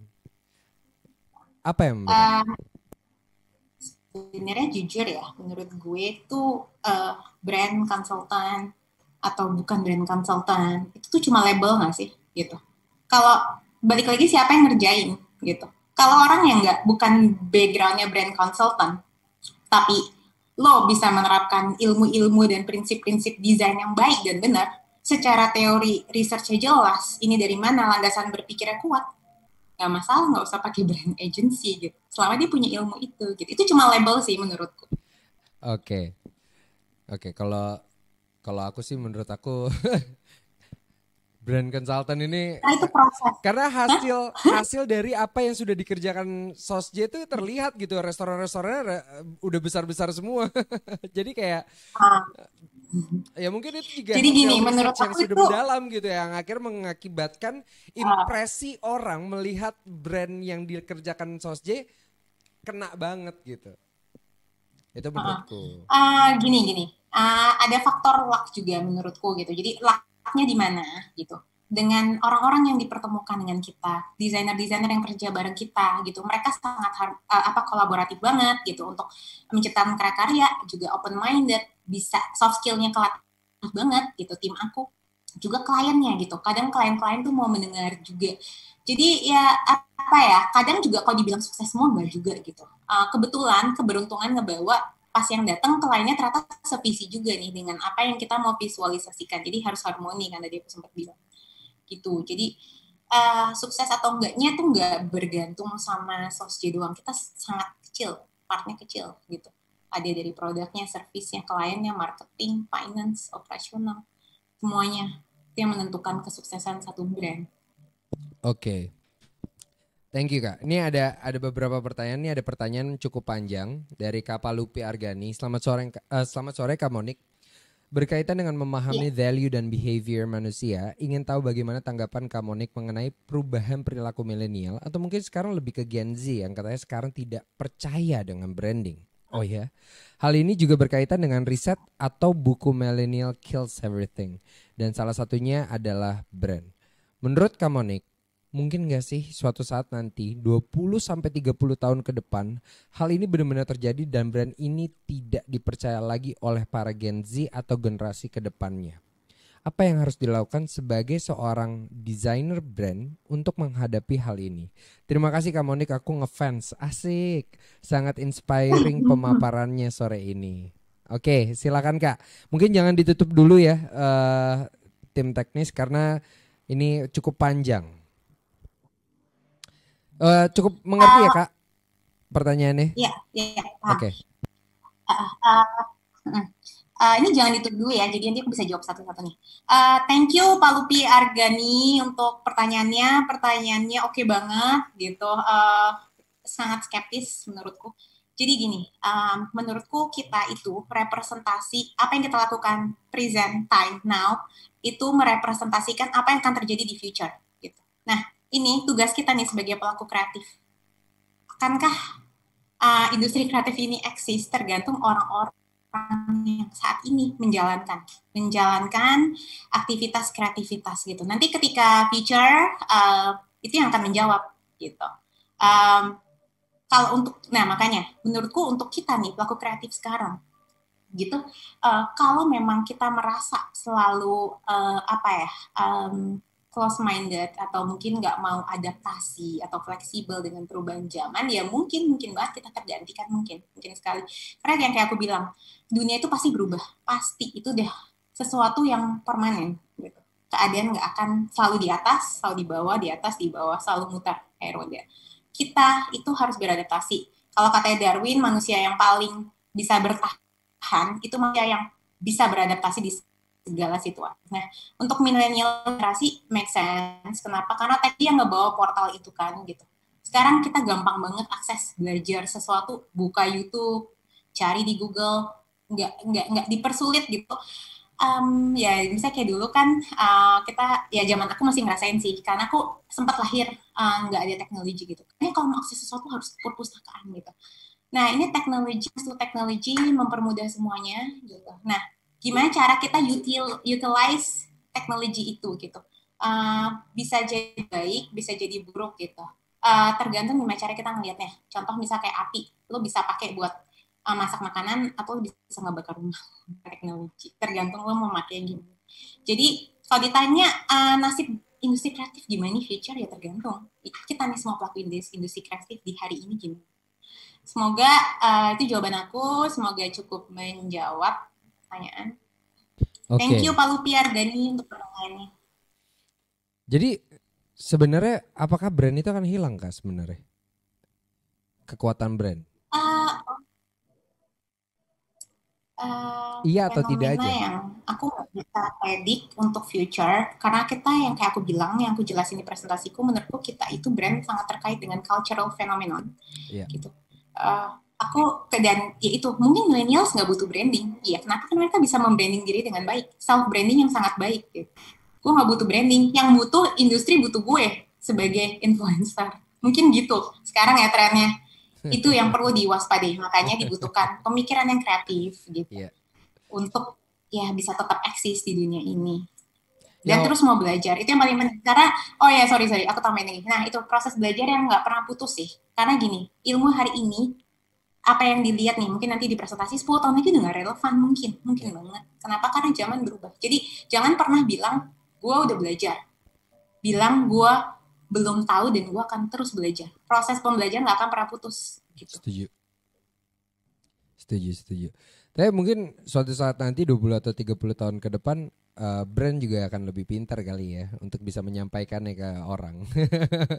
Karena Ya apalagi when the industri society is besar ya. improve, the company improve also kan. Jadi kayak ya pasti semua berkembang lah gitu. Dan ini ada pertanyaan juga nih yang kedua nih dari Kak Eko Edi. Selamat sore, keren materinya. Sebuah perspektif yang berbeda. Boleh tanya ya, bagaimana kita mendesain visual identity yang long life bahkan timeless. Sementara di sisi yang lain kita harus sangat memperhitungkan tren. Yang mana tren pastilah berubah. Bahkan kondisi sekarang dengan teknologi dan perkembangan yang ada tren lebih cepat berubah. Ini mungkin agak nyambung dengan yang tadi ya Kak. Silakan. Ya, oke. Tadi aku sempat tuh di slide ada satu grafik eh, desain. Aku agak jujur, aku agak kalau baca itu aku agak harus baca. Soalnya aku agak lupa. Aku cuma ingat Hafifnya karena namanya agak agak panjang gitu kan. Nah, nanti kamu kan pada dapat share materi presentasiku kan. Nanti coba di Google aja, cari ya YouTube-nya. Mereka suka ngomongin branding juga, bagus banget, inspiring banget. Nah, kenapa? Jawaban aku mengacu pada mereka. Kenapa? Karena mereka yang sudah mencicipi future gitu. Kenapa aku bisa bilang mereka mencicipi future? Karena mereka, aku lupa tahun berapa, tapi long time ago, dan logonya itu mungkin mereka kayak buka buat graphic house-nya tuh tahun 65 atau something. Sampai hari ini logonya masih relevan. Nah, di situ aku sempat nonton videonya yang Hafif share gitu. Over the time, logo tetap timeless. Kenapa? Pertama, simplicity gitu. Karena otak itu um, mudah menerima hal-hal yang simple gitu. Uh, Otak mudah menerima hal-hal yang simple, bikin desain itu menjadi simplicity gitu. Karena logo-logo yang dibuat oleh Hafif dan company itu sampai sekarang masih relevan gitu. Over the time orang akhirnya adjust terus menggunakan akhirnya yang bisa bilang itu timeless atau enggak waktu kan. Waktu yang akan menjawab. Kalau menurut dia tipsnya yang penting simplicity gitu. Terus yang kedua bikin different gitu. Think different, kasih sesuatu yang kreatif di situ. Kenapa? Karena yang tadi aku ceritain. Jadi otak lihat visual, tapi dicampur dengan satu emosi akan menimbulkan satu memorable experience gitu. Karena otak nggak melihat hal yang menjenuhkan buat pikirannya gitu. Jadi different, simplicity itu semua tipsnya Hafif. Kenapa? Karena jujur aku belum ngerasain itu, belum mencicipi future gitu. Karena perusahaanku baru 10 tahun. Dia perusahaannya udah 50 60 tahun dan terbukti sampai sekarang logonya masih relevan gitu. Oke. Dah. Kak, parameter sukses buat brand agency atau brand bureau sebenarnya apa sih? Itu mungkin aku jawab sangat relatif ya. Itu sukses itu nggak bisa diukur dari achievement, itu selalu perspektif tiap orang beda-beda. Mungkin dari uang, ada yang ngelihat perspektif dari karya, ada yang melihat nilai setiap orang, yang tadi makanya balik ke persepsi value-nya dia apa gitu. Jadi sukses itu mungkin ya, ini kalau ditanya kantor aku, kan kantor aku yang punya nggak cuma aku, ada Michael Krisyanto, ada Krista Gracilinger, dan Michael Stiadi. Mungkin perspektif kita beda-beda gitu. Kalau aku mungkin sukses di sini, mungkin aku cukup happy. Awalnya hajar aja, nggak tahu ini bakal kemana nasibnya perusahaan ini, tapi ternyata sampai sekarang masih bertahan. Terus aku dikasih kesempatan buat kerja dan kenal tim-tim kreatif dan partner-partnerku dengan klien-klienku, itu experience yang nggak bisa dibeli gitu. Itu sih, sampai situ so far gue cukup happy gitu, karena itu yang ngebentuk gue ya sampai gue hari ini gitu. Itu sih. Oke. Dan what's next for Sosji? Nah, itu pertanyaan juga. Kemarin sebenarnya yang paling tuh diingetin sama Krista. Aku mic, ada 2 mic di sini, kita nggak terlalu inget timeline gitu. Terus kemarin Krista bilang nih awal tahun kayak, tahun 10 tahun Sosjel loh. Oh ya, kita udah 10 tahun. Aku juga kaget gitu. Hah, 10 tahun? Gue jadi berasa, wah gue tua juga ya. Itu first thing thought gue pada saat itu. Wah, berarti saat gue kuliah tuh udah lama banget gitu kan. Nah, terus what's next gitu. Gue masih nggak tahu, jujur. Ini gue masih nggak tahu, karena itu yang bakal mungkin jadi PR nih buat kita berempat tahun ini. Berpikir apa nih future. Nah, tapi kita perlu ngelihat juga sama situasi dan kondisi. Apa yang bisa kita buat yang masih relevansi gitu, sama society sekarang. Apalagi sekarang COVID kan. Nah, itu tuh PR besar. Oke. Thank you Kak. Mungkin di sini teman-teman ada lagi yang mau tanya atau mungkin ada yang mau raise hand. Kalau nggak ada, aku akan mengakhiri sesi dengan Kak Monik. Oke, nggak ada yang typing ya. Oke, Kak Monik, aku rasa udah cukup. Thank you Kak Monik, udah Oke, udah thank you banget. menjelaskan. Jujur itu insightful sekali dari Kak Monik, dan benar-benar suatu hal yang berbeda lah dari apa yang sudah pernah kami dengarkan, atau bahkan ini bukan suatu hal yang bisa kita search di Google dengan mudah gitu, apa yang disampaikan oleh Kak Monik. Dan ini juga dikombin dengan experience yang udah Kak Monik rasakan, jadi itu akan relatable banget buat teman-teman yang di rumah. Hopefully dapat applicable juga buat teman-teman. So thank you. Sebenarnya ya, itu bisa di Google juga. Jadi aku kan juga cuma mengambil info sana, info sini, terus aku gabungin teori gitu. Jadi nanti coba di research aja lebih dalam. Makanya kemarin sempet nggak mau share, karena pasti ilmu itu akan berubah juga. Iya. Ya, kira-kira gitu. Oke, Kak Monik boleh kalau closing statement buat dari Kak Monik, mungkin mendoakan support atau apa gitu buat teman-teman yang ada di rumah. Oke, aku pertama mau bilang thank you banget buat Attention Indonesia, buat Rizky ini untuk ini opportunity. Kebetulan ini experience pertamaku juga sih, gitu. Untuk ngomong, gitu. Nggak tahu, aku nggak bisa public speaking. Biasalah kayak sindrom anak desain, agak ya aku introvert gitu. Jadi cerita banyak nih. Oke, terus thanks buat programnya, next program itu, dan nggak nyangka ternyata partisipannya cukup banyak gitu. Itu aku kaget banget, kayak maksudnya kayak ternyata curiosity orang tentang dunia branding itu besar banget. Nah, kuncinya aku cuma mau bilang kreativitas itu dan taste bisa didapat gampang. Kunci di diri kamu sendiri gitu. Pilihannya di diri kamu sendiri. Kamu mau jadi kreatif, itu pilihan di diri kamu sendiri. Kamu mau punya taste bagus, pilihan di diri kamu sendiri. Kamu tinggal ngebuka mata kamu, ngebuka pikiran sebesar-besarnya. Gitu. Open minded, jangan close minded. Dan terus belajar. Itu sih.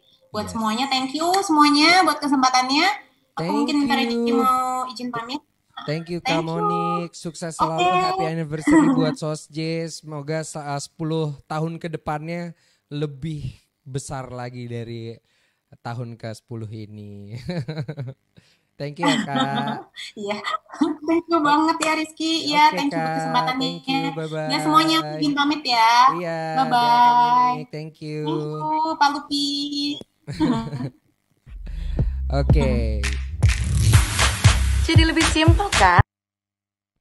oke, itu dia materi yang sudah disampaikan oleh Kak Monik. Jujur itu insightful banget dan suatu bukan hal yang sederhana. Jadi branding tuh secomplicated itu ternyata ya. Dan buat saya pribadi sebagai business owner, saya cukup kaget.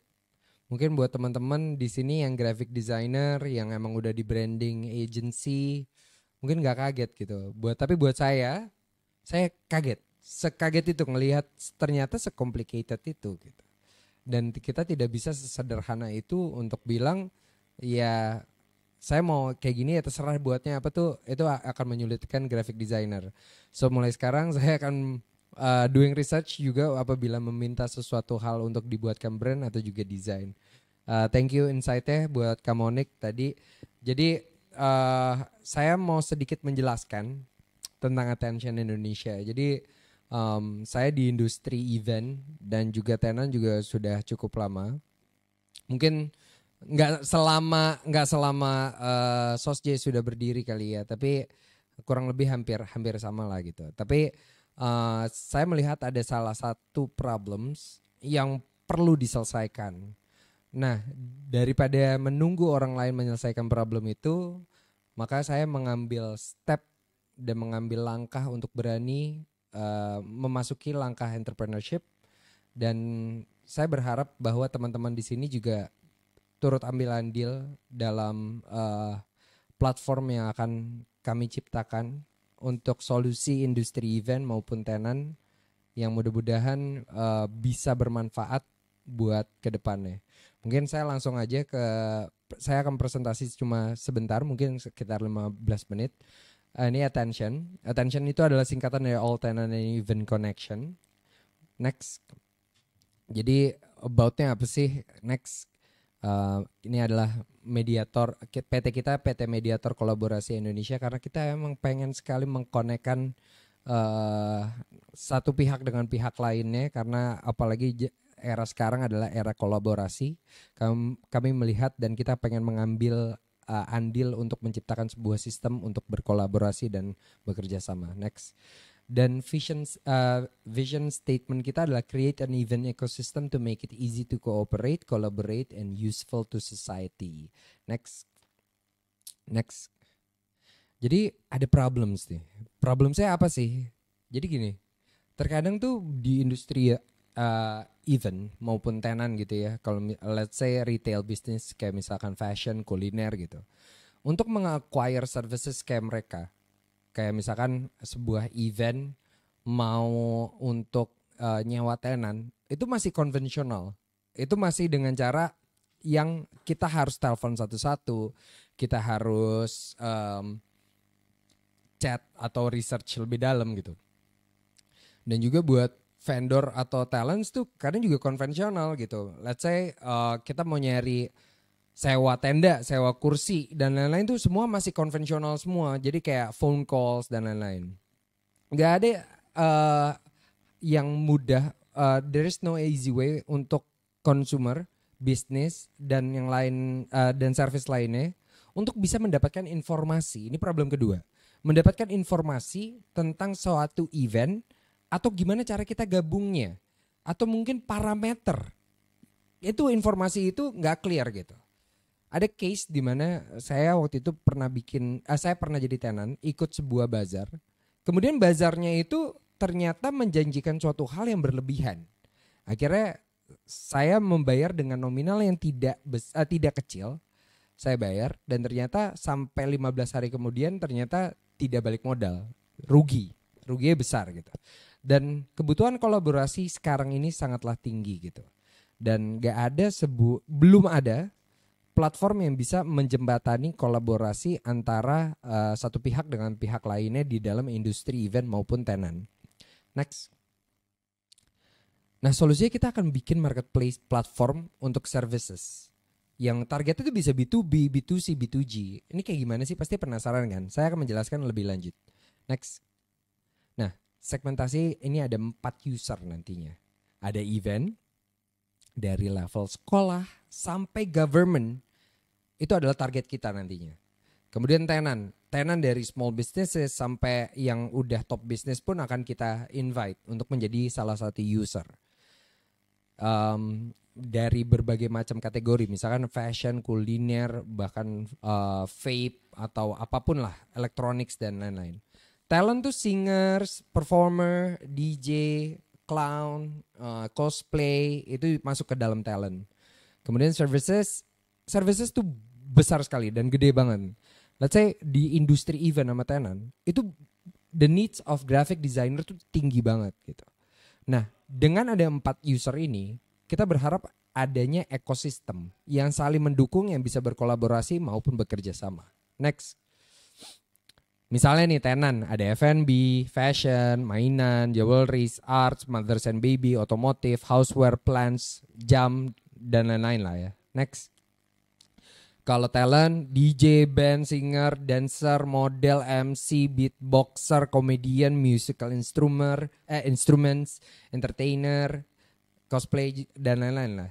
Services, consultant, booth maker, agency, digital marketing, live streaming, graphic designer, IT, telemarketer, printing, stages atau lighting, games developer, rental apapun, tenda, booth atau kursi dan lain-lain, makeup artist, animator dan lain-lain.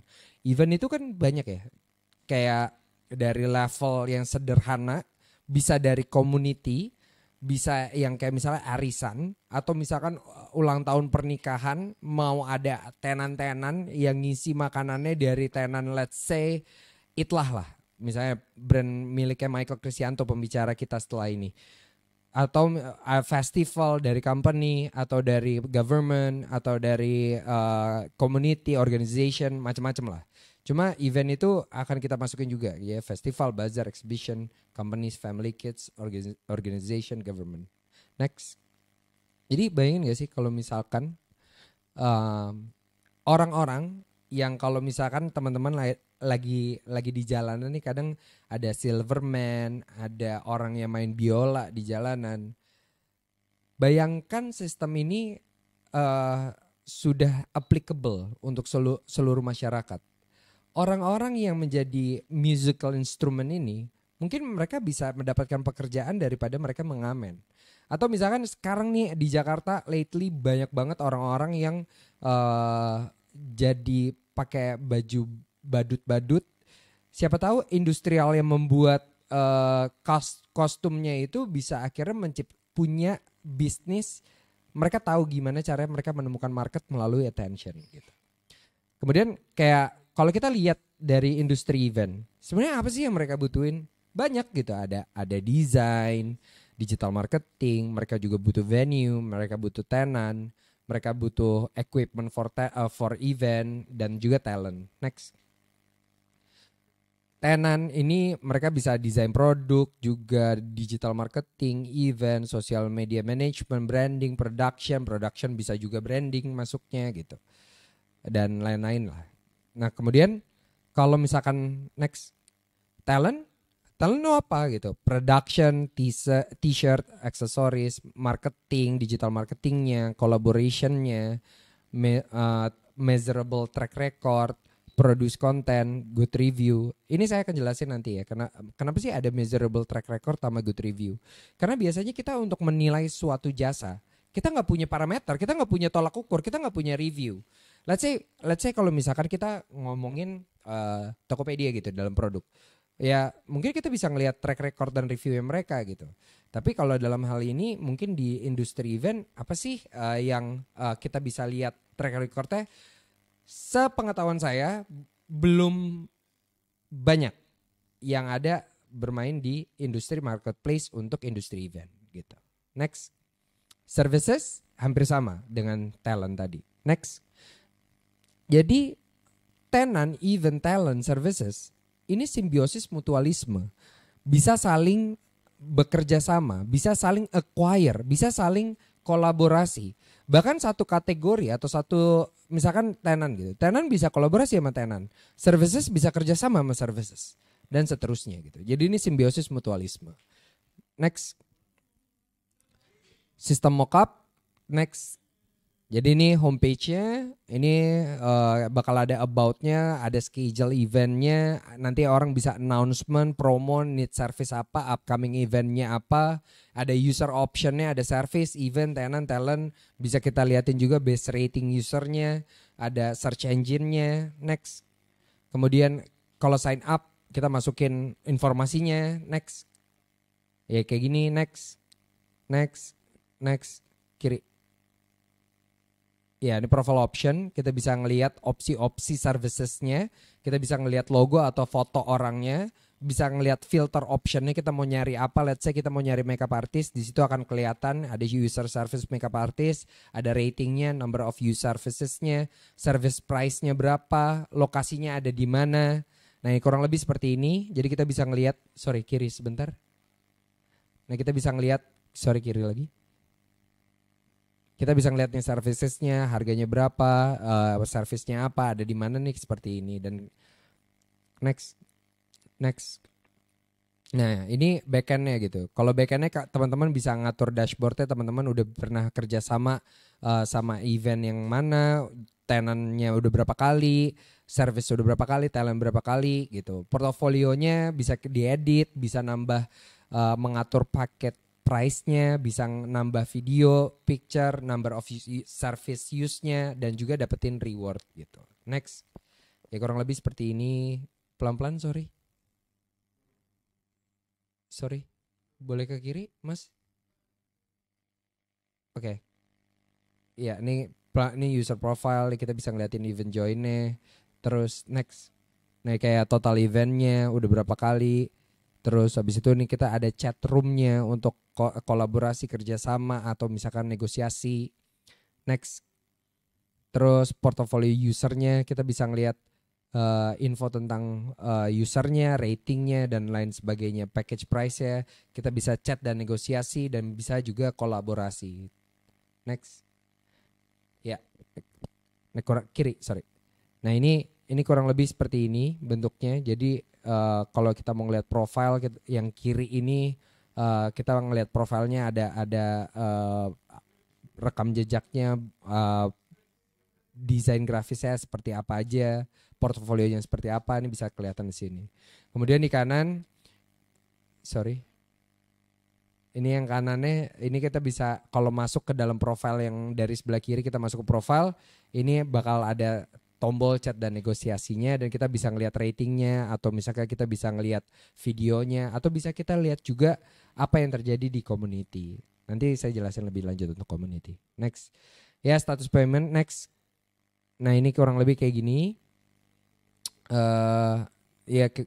Tombolnya bisa kayak gini. Kita ada DP, ada sistem full payment, ada sistem untuk event, adalah sharing profit juga bisa kita lakukan di dalam platform Attention. Next.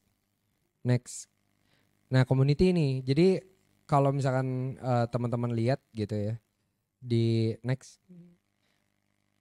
Nah ini tuh ntar teman-teman di dalam fitur community ini teman-teman bisa nge-sharing tentang eventnya, tentang graphic design-nya, bisa lihat connection-nya, kita bisa nge-post tentang suatu hal.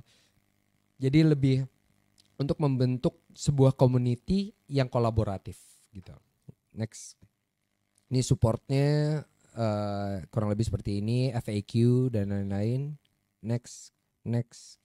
Dan ada award dan punishment-nya. Next. Dan media infrastructure kita. Next. Ini ada email, website, Instagram, Facebook, YouTube, Twitter, dan TikTok. Next. Kita ada webinar. Karena ada berbagai macam learning course untuk skill set dan technical skills. Dari graphic designer, modeling, foto atau videographer, makeup artist, digital marketing, agency, IT, influencer. Saat ini masih itu yang akan kita lakukan. Buat teman-teman yang telah mengikuti kelas atau learning course hari ini, kita akan ngasih exclusive invitation buat teman-teman. Jadi nanti teman-teman akan di saat platform ini launching, kita akan ngasih sebuah tanda tertentu kalau teman-teman adalah exclusive user. Jadi teman-teman kalau misalkan teman-teman tertarik untuk masuk, ini for free pastinya. Nanti kita akan ngasih exclusive invitation-nya buat teman-teman untuk jadi user di Attention Indonesia. Next. Jadi kami juga minta bantuan buat teman-teman untuk ngisi survei di www.attention.id. Please do kasih kontribusi dan jawaban yang terbaik agar kita dapat mengembangkan platform ini lebih baik lagi. Karena saya mikir gitu kayak ke depannya ya, apalagi nanti di saat kita udah pindah ibu kota dan di saat pandemik sudah berakhir, the needs of event itu akan mempengaruhi kultur budaya yang ada di setiap daerah. Sebagai jembatan untuk itu, kami berharap kami bisa membuat platform yang representatif dan kolaboratif buat teman-teman gitu. Let's say nanti kita bisa kerjasama sama sebuah company atau sebuah misalkan kita ada tim yang bisa kerjasama dengan company besar, kita bisa kerjasama dengan user-user kita. Yang pasti saya berharap bahwa pembangunan sistem ini bisa menciptakan kebahagiaan-kebahagiaan lainnya, tidak hanya terjadi pada company besar, tapi ini juga bisa terjadi pada orang-orang di daerah ataupun untuk keluarga maupun masyarakat perumahan gitu.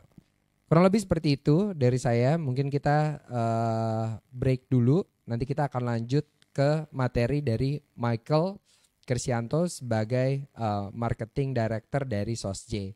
Semoga materi hari ini dapat berguna buat teman-teman. Semoga mimpi kami untuk menciptakan platform ini bisa terwujud dan juga bisa teman-teman yang hadir di peserta yang next level hari ini bisa turut berpartisipasi di Attention Indonesia. Terima kasih, kita akan bertemu lagi nanti jam 6.30 setelah sholat maghrib kita akan bertemu lagi. So thank you, nanti kita akan bertemu lagi, bye-bye.